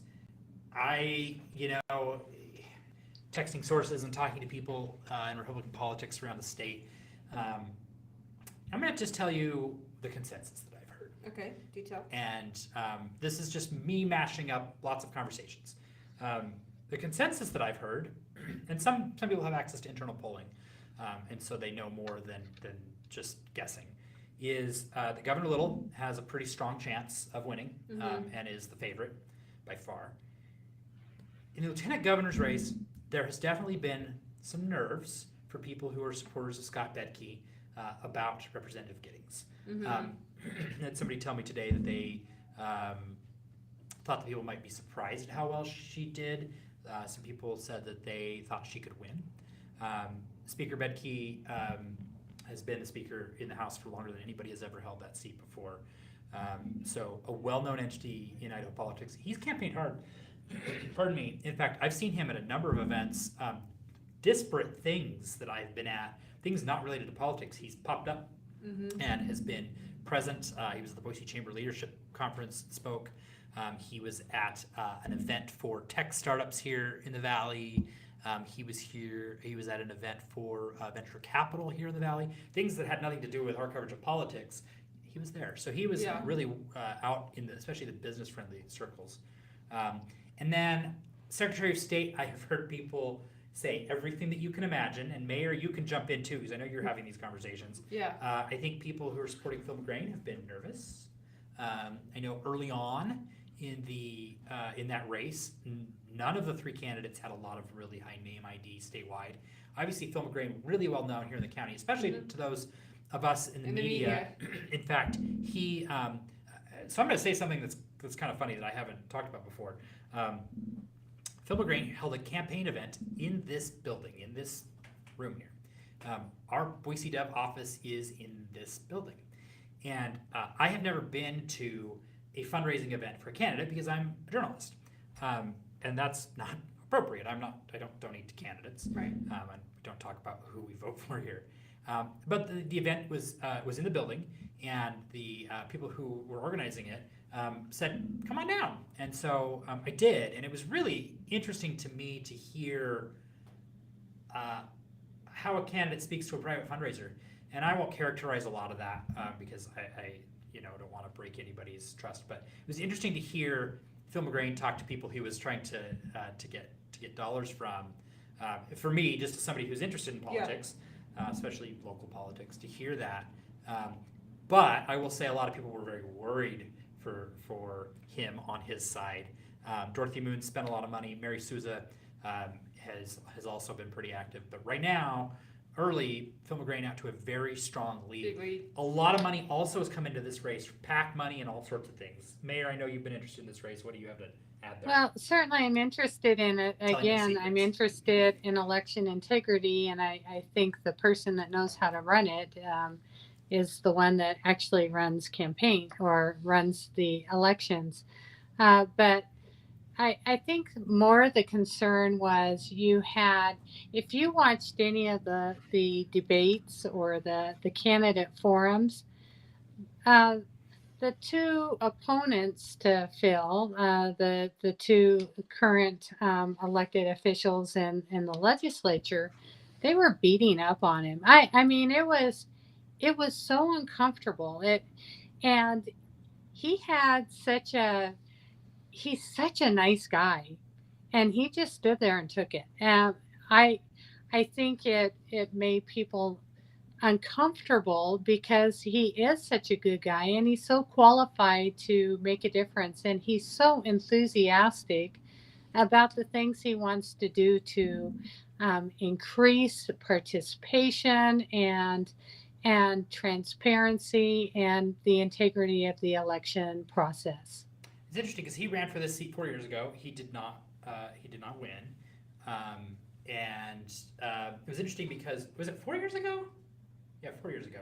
Or was it 8? Oh, time's going too quick. I feel like he's been the clerk for a while. Well, he ran for this seat, and Holly Woodings ran on the Democratic side, and it's interesting because Holly Woodings made it onto the Democratic general election and lost to the current Secretary of State. Lawrence Denny. Thank you. Too many names tonight. And it was interesting to hear Holly Woodings and Phil McGrain at a council meeting about a year and a half ago sort of talk about how they forged a respect for each other, which I thought was interesting coming from opposite sides of the aisle. Let's see. We got to mention this. This you can't write this story. So in the fall, for treasurer, Margaret, you've got some breaking news. Come up with that. Yeah, so the Associated Press has called the race for Governor Brad Little. Wow. We are still early, but the looking at the numbers, the AP has called it for the incumbent. What do they say, like, the criteria is to call it, just because it is, like, I don't know, it's pretty early.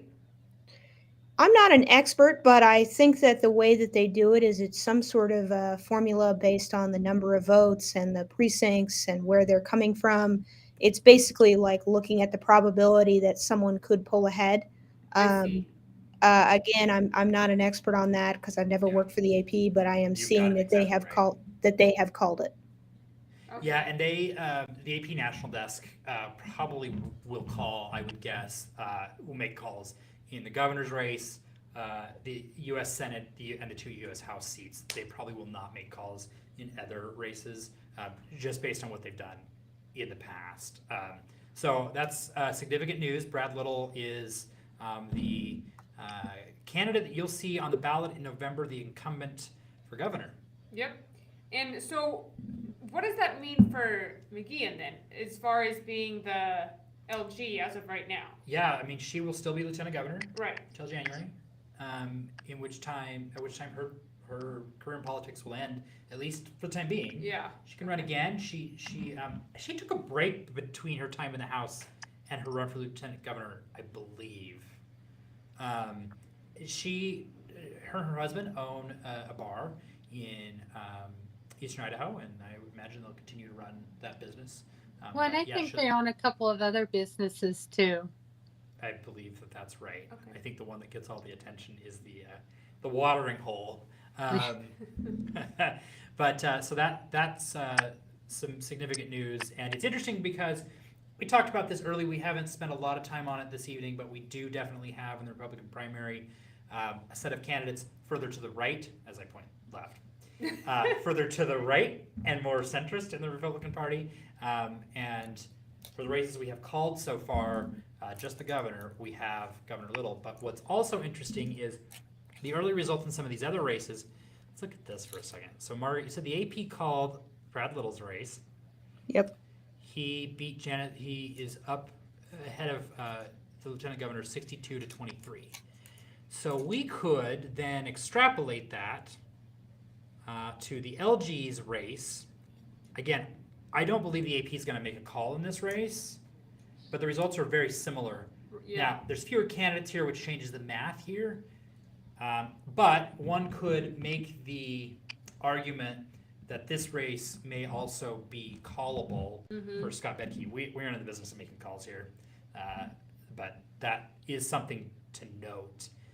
When we look at that lieutenant governor race, that's still too early to call, though McGrain's still out to a good lead. I know we just talked about this, but knowing that data about the governor changes some of this. Well, and all I can point out is in the state senate race, District 21, Trey Burnt is ahead at this point with 107 out of 197 precincts reporting. I do have to watch that as we talk. Yeah, no, and I just pulled that up on the screen. Yep. And that is yeah, we're getting there. Okay, before we had the breaking news, boy, it's fun to do TV style breaking news. It has been a long time, Gretchen Parsons. It has. So we're talking about this treasurer race, and I just want to talk about this. You can't write this story, but we'll have Jay Ellsworth, a Democrat running for state treasurer, against Jay Ellsworth, a Republican, for state treasurer. And I'll tell you what, I love to see it. It just warms, as my aunt would say, it warms the cockles of my heart, which are the ventricles. I just like a good story. So we'll see that. We don't have cats, but we have me talking about heart ventricles tonight, which is what I'm going to hear about from people for 6 months. Be like, oh, well, you were talking about your heart. You're a weirdo. That's fine. It's interesting. I will say, I told our team this morning I was wearing this BoiseDev shirt and I was walking through the parking lot from D&B Supply, and I hear a lady roll her window down and go, "I love BoiseDev," And I turned around, I was like, thank you so much. I love when people come up and say hi. Yeah. And I know you do too. It's always nice. And we just try and do good work here. And so please always say hi. My wife will roll her eyes because it's starting to happen more and more. And she's like, really? Do we have to talk about BoiseDev right now? Superintendent of Public Instruction. Fairly interesting race here because you have the incumbent, Sherry Ibarra, in second place to Debbie Critchfield. Yeah, I'm curious to hear what your thoughts are on that, Margaret, about that one. Is that, I mean, it's still early, but is this the outcome you were expecting? Or obviously it's not, official or maybe even close for that matter, but what are your thoughts on that? We talked about this at the top of the program. This is a very tough race to call. The more candidates you have in a race, the more unpredictable it is. So I went into this race not really having a prediction other than I thought it was going to be close. Sherry Ibarra is the incumbent, but, she's not a particularly strong incumbent. She is maybe not always super popular for a variety of reasons. And Debbie Critchfield is out here, hard charging ahead, but things can change. Is that correct? Is Debbie Critchfield a teacher, an educator? No. Okay. She is the former president of the State Board of Education. Okay. And also co-chaired a governor-appointed education task force. I think she also worked for a rural school district. But two strong women. Certainly, Debbie came out with some clear ideas of what needed to be done. And Sherry Ibarra, I think, has done a good job, but she really needed to step up, and her presence was really missing at the legislature, advocating for funding for education, and she had the governor do it instead. It certainly helped Governor a little, but I think it lost some credibility of her leadership in terms of going to bat for school funding. It's been interesting. I've seen a lot more education from Critchfield's. It's been a long few days. A lot more activity from Critchfield's campaign than from Ibarra's. Brandon Durst in third place right now in this race. Brandon Durst is a former Republican in a former Democrat. I am tired. A former Democrat in United States politics, and now he is running as a very conservative candidate in that race. And so it's interesting, somebody's a Democrat and then they're a fairly conservative candidate. It's always interesting to watch those changes. Yeah. Well, we're going to take a quick break, and we will be right back after that with the rest of your results. All right.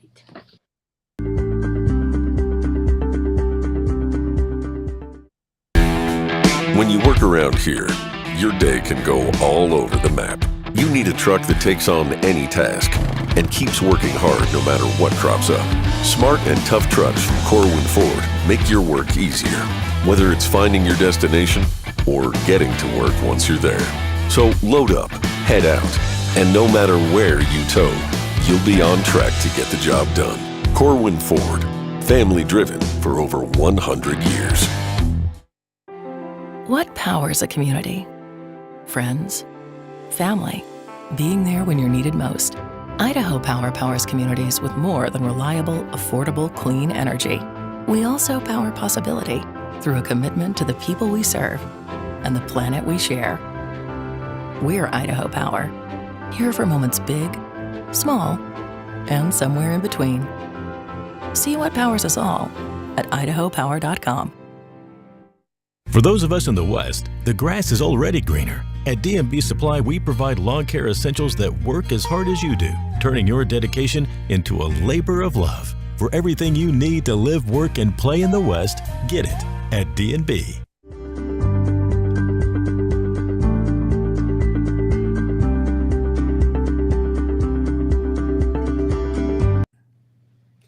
And before we get back to analyzing our results, we want to give a shout out to our new intern, BoiseDev's new intern, Morgan. Today is her first day, and what a day to start on. I know. Morgan McDonough comes to us. She's a University of Idaho student, and she's right over there. Is in the room and has been watching Twitter for us all evening, and we're really excited. It's our first intern here. Yeah. And there are there are 6 people on the BoiseDev payroll, and I gotta tell you, Can you believe it?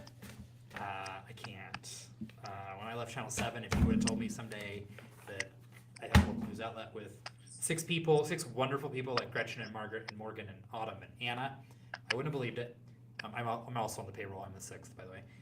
And if you told me that we would have the honor of having Meridian Mayor Tammy DeVere for election coverage, wouldn't have believed it. So, Well, I'll tell you, There's my Dawn, motion for tonight.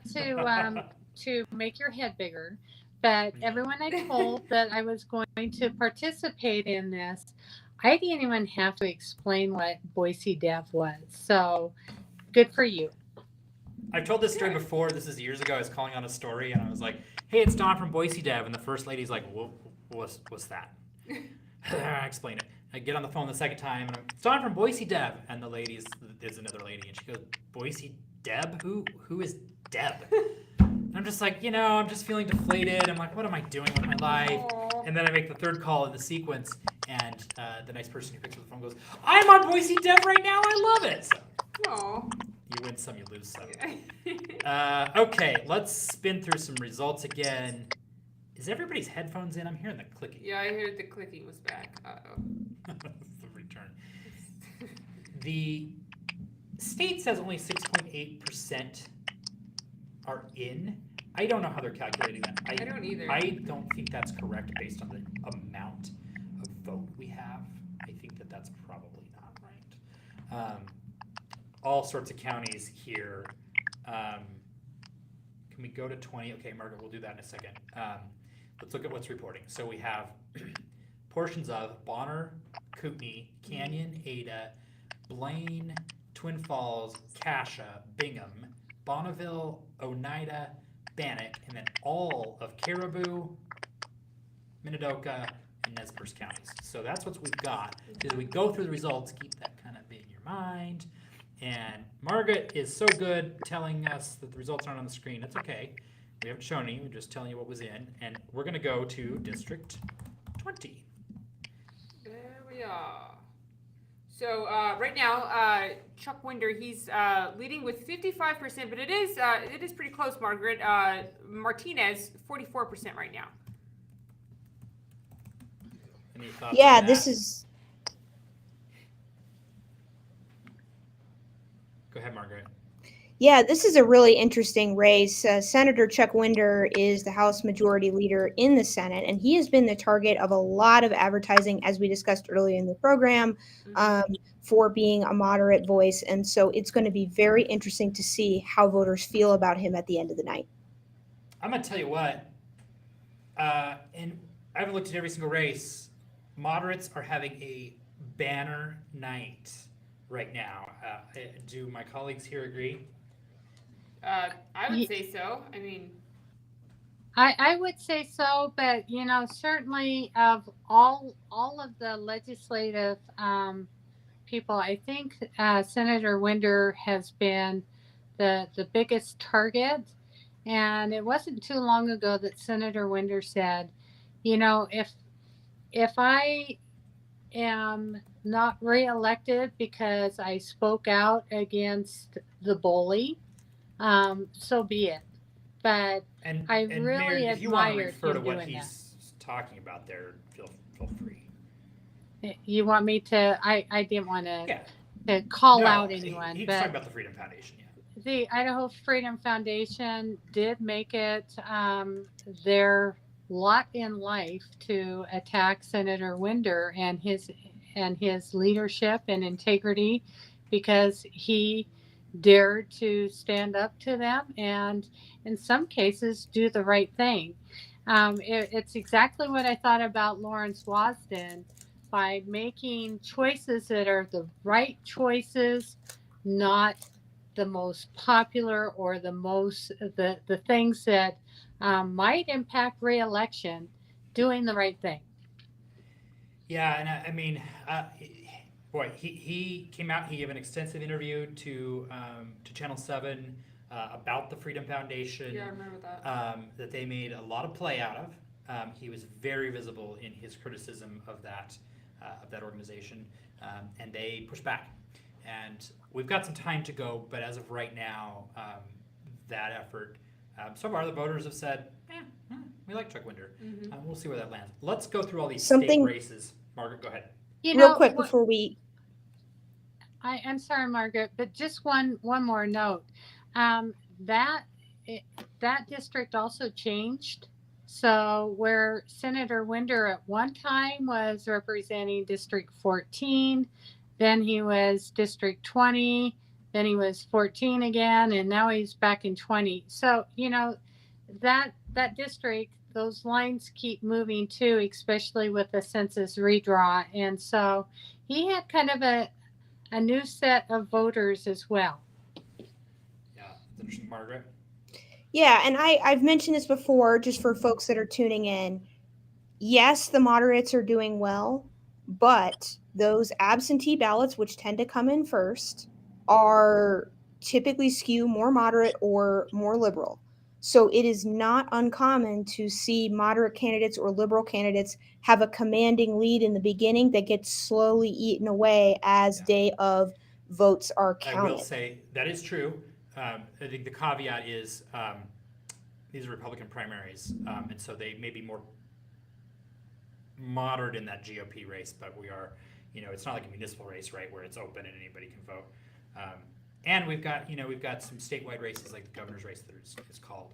You're totally right, though. Things could change on a dime as more vote comes in. Let's go through these results. Let's start with... This one's super close right here. Not a lot of vote in here. What is... Senate District. Oh, okay, yeah, there we go. Abby Lee... Oh, no, she's not. Jim Rice with 34%, then Abby Lee, 29, right behind her, Jordan. On the position A Republican, you just ping pong back and forth here. Sure. On the position A Republican side, we've got Gallagher and Kirby in a tight race again. Not a lot of vote there, so some time to go. The other interesting one was Judy Boyle and Scott Smythe. And yeah, we were just, so right now, Scott, he has the lead of, so he's at 53%, and then Judy Boyle, she has 46. And go ahead, Tammy, what you were saying with that one. Well, it just, Scott seemed to have gotten a lot of support. Judy Boyle has been, I think she's one of the highest rated, if you don't mind me mentioning Idaho Freedom Foundation again. And so there was concern, but there is another race that because of the redrawn lines, you threw two incumbents in the same race. And we only have 230 odd votes there, so there's some time. I will say turnout's an interesting thing. We're gonna know more tomorrow, and we'll probably look at this for BoiseDev tomorrow. Yeah. My wife voted out in District 19 today. I voted early, but she voted today, and she walked in. She's the only one there. She voted. And then the person came in after her, and the election workers were very excited to tell the person that he was the 200th voter for the day. And that was at 5:30. District 19 is a more progressive part of Boise. So that's interesting. Not a lot of votes there. And this was at the Idaho Department of Parks and Recreation building out by Idaho Shakespeare there, where a pretty good swath of people vote. And so that made me go, boy, that's interesting. Not a lot of people. So some of these races may not have huge turnout, especially when you consider that not all 200 of those people are going to vote in the GOP primary. Right. They may vote in other primaries. Let's look at District 10. Tammy Nichols, the incumbent in a tight race with Scott Brock here. Yeah, Tammy is, what did you hit there? 52 to 47. That is very tight. That's tight. The position A side? Yeah, Mike Moyle, he's still winning there with 61%. A pretty good lead against Rachel Hazlip, 38%. That's what she's got. On the position B side, Bruce Skog out to a pretty strong lead with almost 1,500 votes, 72%. On to District 11. This is a race we've been watching. Oh, that's, very close. Greg Cheney, 50% with Chris Truckle at 49%. Yeah, that's definitely close. keep with watching. still very, very few votes counted. I mean, 300 votes. Yeah. That's hard to make a call off of. Yeah, we're still under 700 votes in that race. It's a very, Canyon County is notoriously slow. I'll say that. it's true. It is. I'll vote for people who promise me quick election results and good broadband. That's right. That's what we're interested. That's my partisan's take for tonight. Position B in District 11, we've got Chris Allgood out to an early lead over Kent Marmon. Mike Miller also in that race. On the Senate side, Ben Adams in the clear lead right now at 83%. and this is District 12. Yes. Position A, we got a fairly a close three-way race. Look at this. Cornelius, Griffin, and Hamilton, all right around 30%, with Cornelius out to a bit of a lead there. B, Jason Crane with a good lead over Jana Warner. Yep. District 13 for state senator, we have Brian Lenny. He's leading pretty good, 54%. Jeff Agenbrod is the incumbent in that race.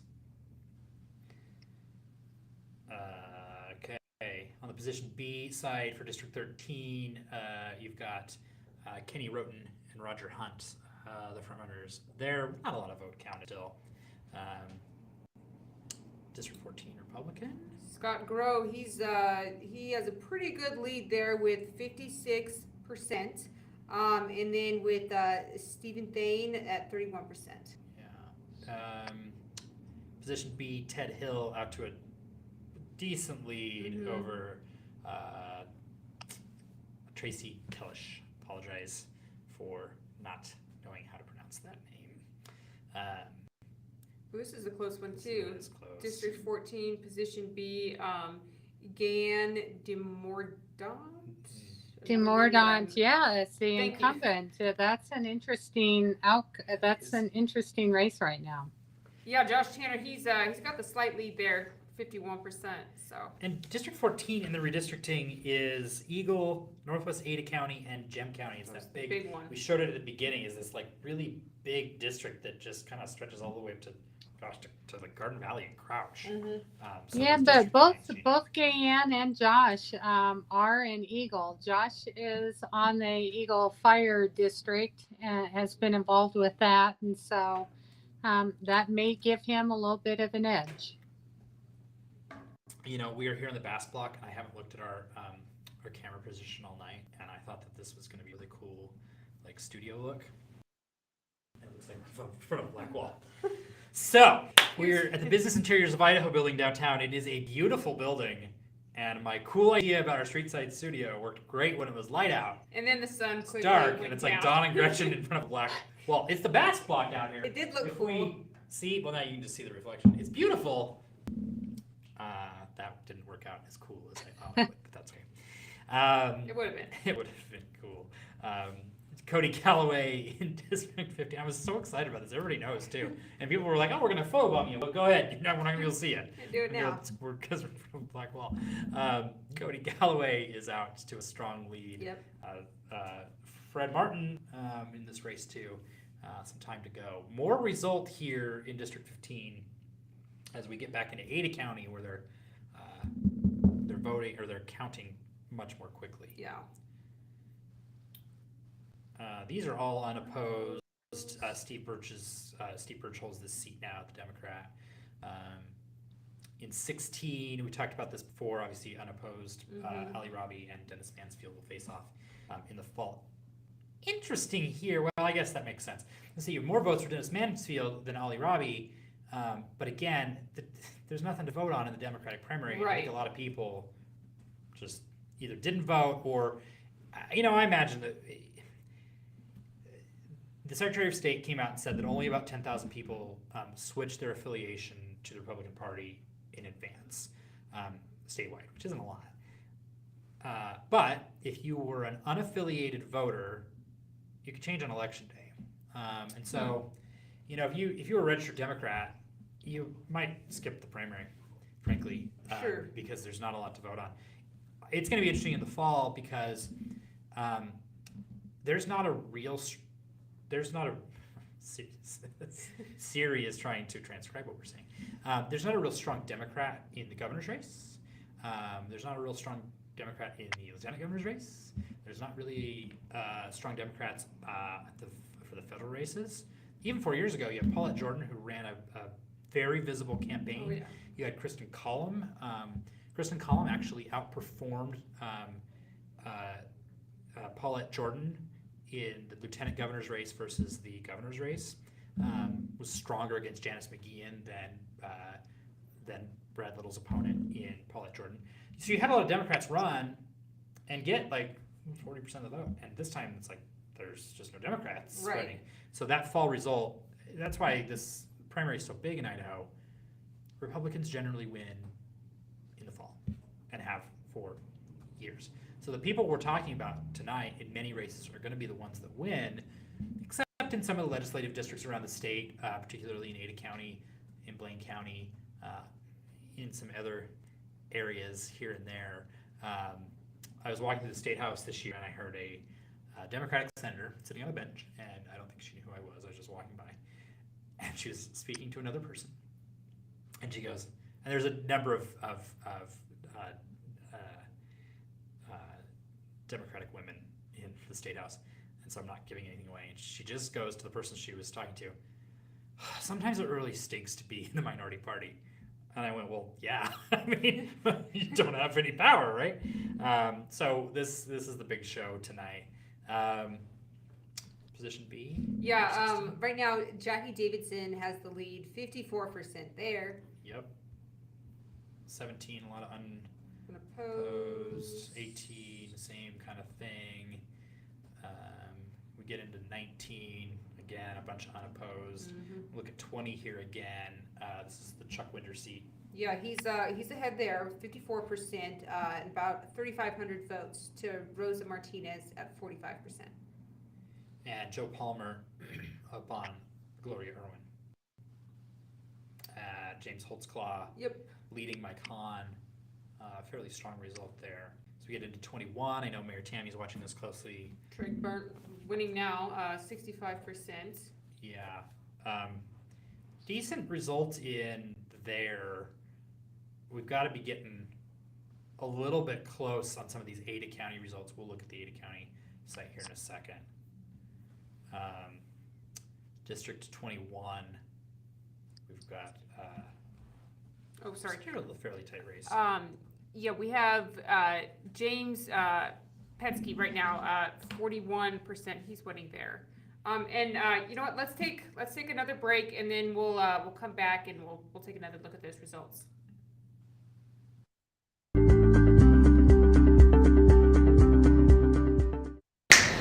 We're live. All right. Jeff Hughes, CEO of Business Interiors. We recently announced a merger with Freeform in Spokane. Fernando, owner of Freeform, now president Inland Northwest for the combined company. BII over the course of the next year will be assuming the Freeform brand. It's a very nice brand. You got yourself there. We're much more than business interiors. We're doing tons of other environments and tons of different spaces, and so Freeform lends to a much more dynamic organization. And there's still this huge focus on local, right? I mean, Fernando and all of his team been here for a long time, plan to be here for a long time in the future, and same with Boise. We're not going anywhere, we're just trying to expand that reach into the communities that we're a part of and better support them from a design perspective, a construction perspective, and even into more of the charitable and community engagement pieces of it as well. And I know that's something that both Fernando and I are really passionate about. Now that we're almost a 50-person company, that means we can have twice the amount of fun, do twice the amount of cool stuff. There's no place quite like Idaho. That's why Regent's Blue Shield of Idaho is constantly reimagining the healthcare experience, tailoring it to fit the needs of local families and businesses.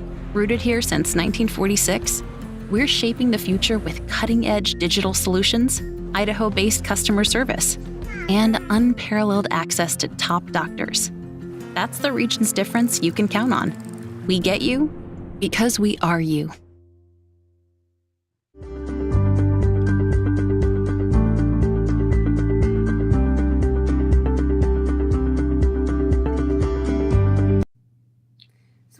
taking a look at the Ada County results, and let's check on County Commissioner, the 3rd District again. So Sharon Ullman, Tom Daly is leading. He has 38%, but Sharon Ullman, she's not far behind with 36%. So that one's pretty close right now, too. And Ada County, after eliciting much scorn in November, much scorn from me personally, for having very slow results, and I know lots of other people.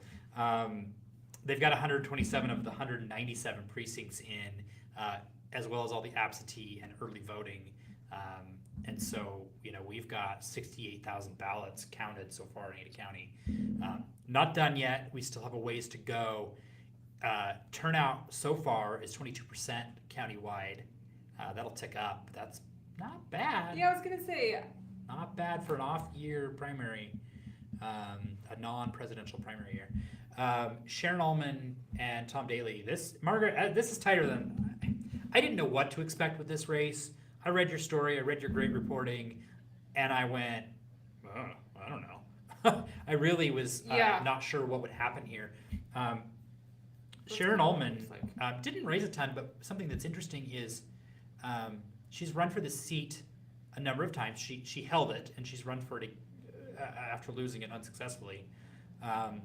She has all the signs, and they're paid for and they're owned. And I know early in this race, early in the campaign season, all I saw anywhere were those diamond-shaped Ullman signs.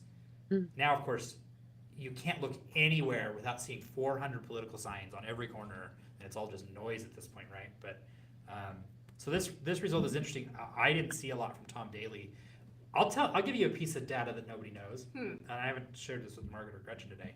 I looked up our real-time analytics at about 3 o'clock, and this story was the most read current story, the one that Margaret did on this, by a lot. And then our other election stories. And I hadn't promoted them yet. I didn't. They weren't on our homepage. I hadn't put them on social media because we wrote these about a month ago. Gretchen, Margaret, and Autumn did. And here's what that told me. People were Googling. I could see that the traffic was coming in from Googling, from Google. The Google, as a former president once famously said. And people were trying to figure out who to vote for and didn't know. And we saw probably 6,000 views on this story just today. And so that's 6,000 people who were like, who do I vote for? Reading Margaret's work, and so probably making a game day decision. And I think we're seeing that in these close results. Mm-hmm. Let's take a look at Sheriff. So this one, not a huge surprise there. Clifford, who's currently the sheriff right now, he's got a pretty big lead with 67%. And Margaret, you reported on this race. Yeah, this is one of the hot watched races.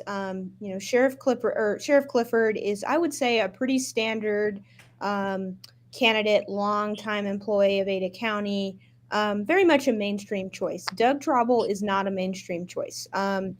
He has come out with some positions that some people really laud him for, in terms of he's highly opposed to any sort of bias training for police officers.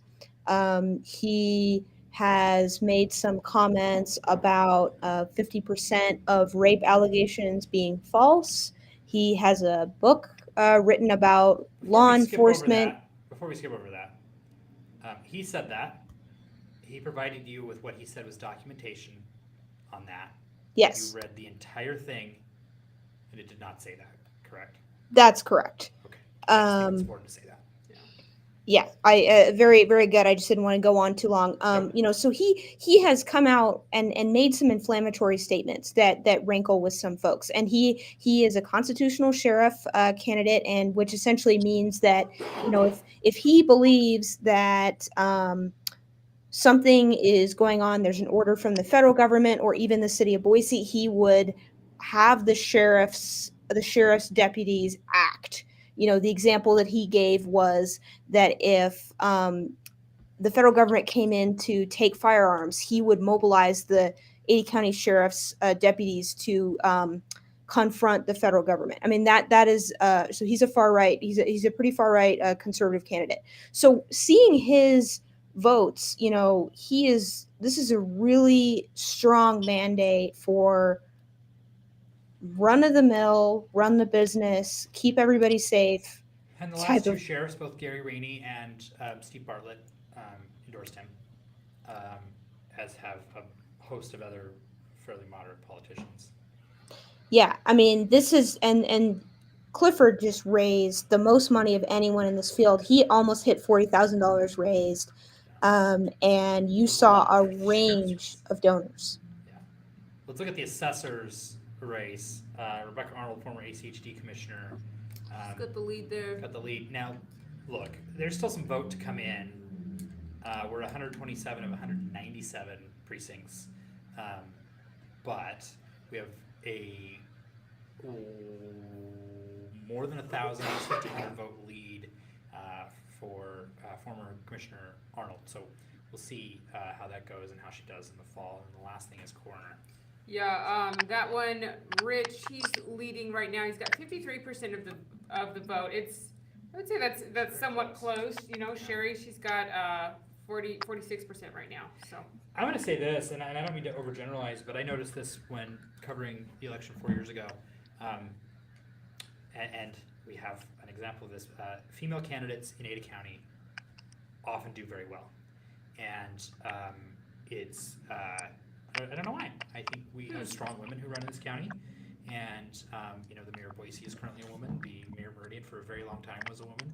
The county commission race, we used to have 2 women. In fact, 4 years ago, I was looking at the results countywide, and every race in the county that had a woman in the race, the woman won, except the race that Phil McGrain was in. That was the only outlier. And, I don't think you can put too fine a point on that. I think people do vote for candidates, but sometimes I think that does play a factor. Yeah. Okay, let's look at the statewide races. Here's what we're going to do. It's 11 o'clock. We're going to look at the statewide races one more time, and then we'll ask everybody for their final thoughts. So after we look at these, we'll start with the mayor, and we'll sign off. So another 4 or 5 minutes here, and we'll go from there. Let's start at the very, very top. Gretchen, let's go through this again. Okay, so looking at U.S. Senator on the Democratic side, David Roth. He's got the lead right now. He does. And you do it. You take it. Yep. Crapo on the Republican side right now, he's still big lead, 68% on that one. Opposed. Okay, and then we have Mike Simpson also pretty significant lead there as well, 58%. And Stephen Haidt, he's got 78%. And this is, again, a place where you have the write-in candidate. Shelby Rongstad has been spending some money because he couldn't get into the Democratic primary because his paperwork was not done properly. So those write-ins are probably for him. He's the Sandpoint mayor, but looks like it's unlikely he will be on the ballot in the fall. The governor's race, Margaret told us, the Associated Press made a call for Governor Brad Little. We haven't talked about this tonight, which is actually surprising. This is 11 o'clock. Former President Trump endorsed Janice McGeehan in the fall, in November, I believe. Didn't campaign for her. There was some chatter that he might come to the state. We'd heard that. He obviously did not. But endorsed early. It was interesting because Governor Little was at an event with former President Trump, and the former president was on video calling him, I think, a fine gentleman. Margaret, do you remember what that was? Something like that. Was saying nice things about him, and then 3 days later endorsed Janice McGeehan, which made a lot of people go, what's going on? And I understand that people close to former President Trump liked Janice McGeehan and recommended that endorsement happen, and President Trump made that endorsement. But this will get a little national play, I think, because there's been a lot of national focus on the power of the Trump endorsement. This will be one where he endorsed and then did not. It didn't work. Yeah. However, he did the endorsement and didn't do much else. I don't think he cut ads that I saw or heard about, and didn't travel to the state. And so the endorsement Didn't have the power that I think maybe the McGeehan camp had hoped for. Uh, her signs had his name on them. It said Trump endorsed, and that didn't work out. So interesting. I think President Trump is still very popular in this state. Yeah. But in that case, people said, "Yeah, we're going to vote for Bradwell." Lieutenant Governor's side, the AP does not call in this, I don't believe, Margaret, unless you've seen something. But we have a strong result for Scott Bedke over Priscilla Giddings. And Phil McGrain, he's got the lead for Secretary of State at 51%, a pretty significant lead over Dorothy Boone. Yeah, he has the majority of the votes right now as we kind of head down the stretch. Yeah, it's interesting to look at the Attorney General race. Yep. The incumbent Lawrence Wasden is narrowly ahead. That one tighter than the lug nuts on a rusted 57 Chevy, to quote Dan Rather. Well, and then in Superintendent of Public Instruction, Debbie Critchfield continues to carry her lead.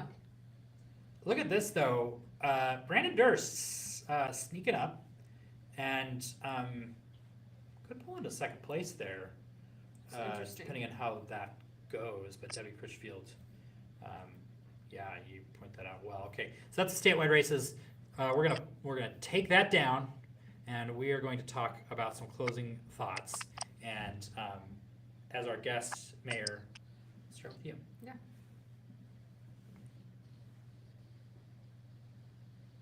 Well, and you have 154 of 197 in. I see that in 15 as I look at it. I'm sorry. I jump right to Meridian of Representatives. So sorry about that. I love it. Of course you do.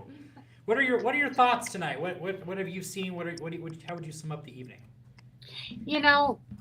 I'm really pleased to see the people that really worked hard at campaigning and going out and knocking on doors and showing up at candidate forums and really trying to be accessible to the voters and the constituents that they will represent, that they're in the lead.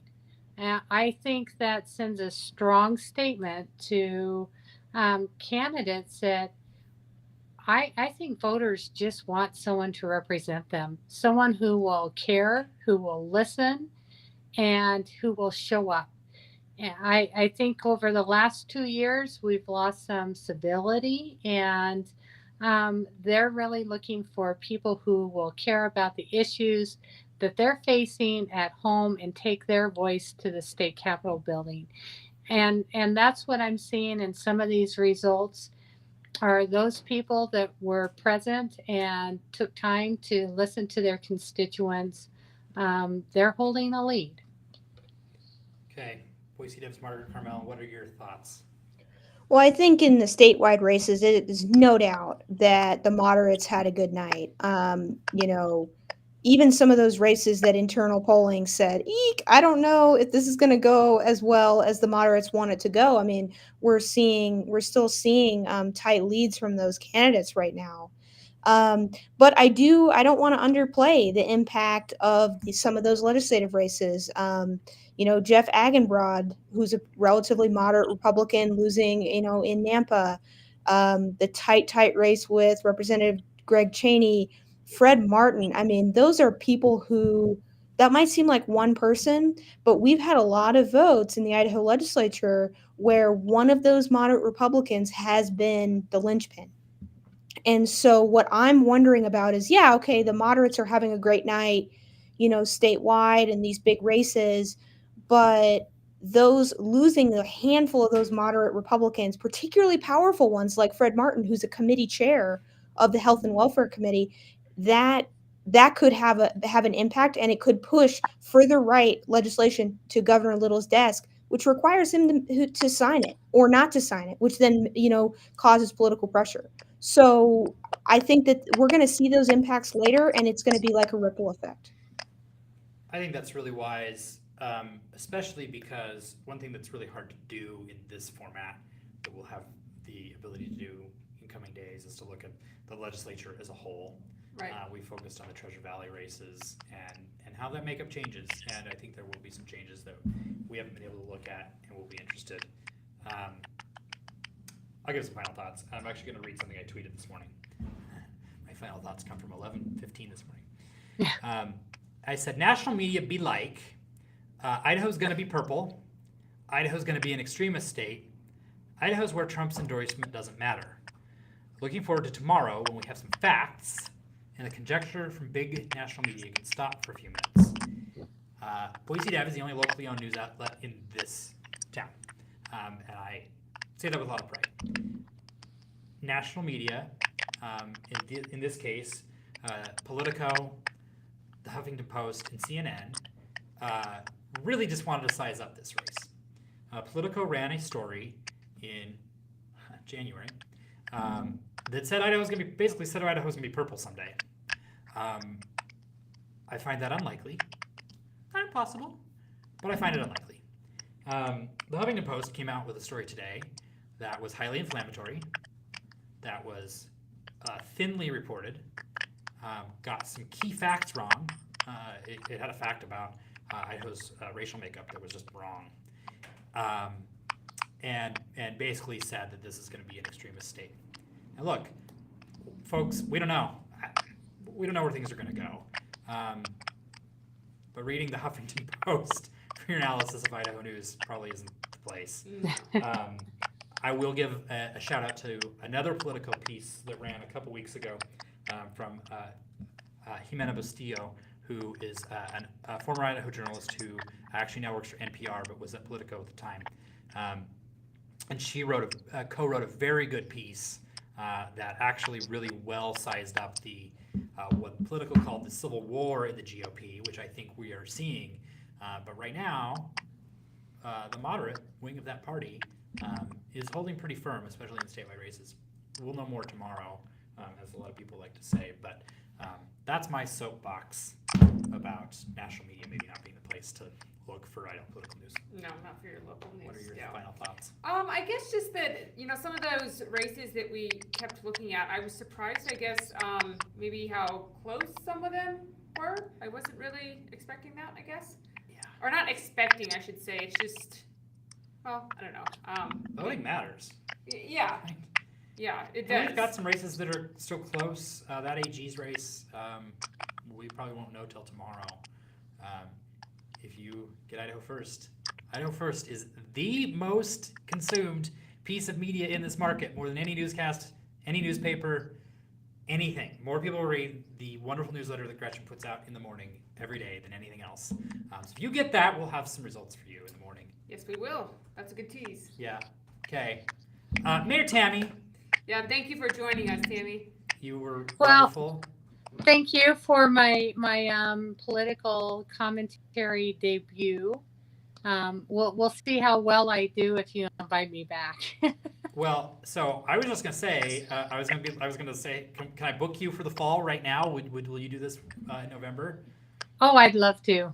This was actually fun.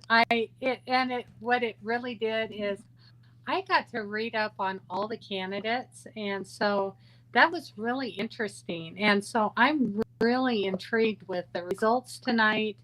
And I will say that there are 186 out of 197 precincts that have voted in. I feel very comfortable that my two senators, Senator Winder and Senator-elect, maybe, Burnt, will be. We do have a general election still, so a little early, right? I forward into the general election. Okay. Yeah, so we really appreciate you having this. So we'd love to have you back, and I'll give a shout out to Meredith Stead, who has done the last couple of these cycles with us. She was unable to join us. We'll ask her back in the fall, so we will have you both. And props to Margaret, who made the suggestion to invite you on. I thought that was a great one. Thank you, Margaret. So, Christian, you want to wrap us up? Yeah. You're welcome. Thank you. Thank you everyone for tuning in. We hope we provided y'all with some good analysis. And like Don said, tomorrow morning in Idaho First, we'll have a little wrap up of what happened, and we'll have a Boise Dev story as well. So thank you guys so much. Thank you. Have a good everybody. evening.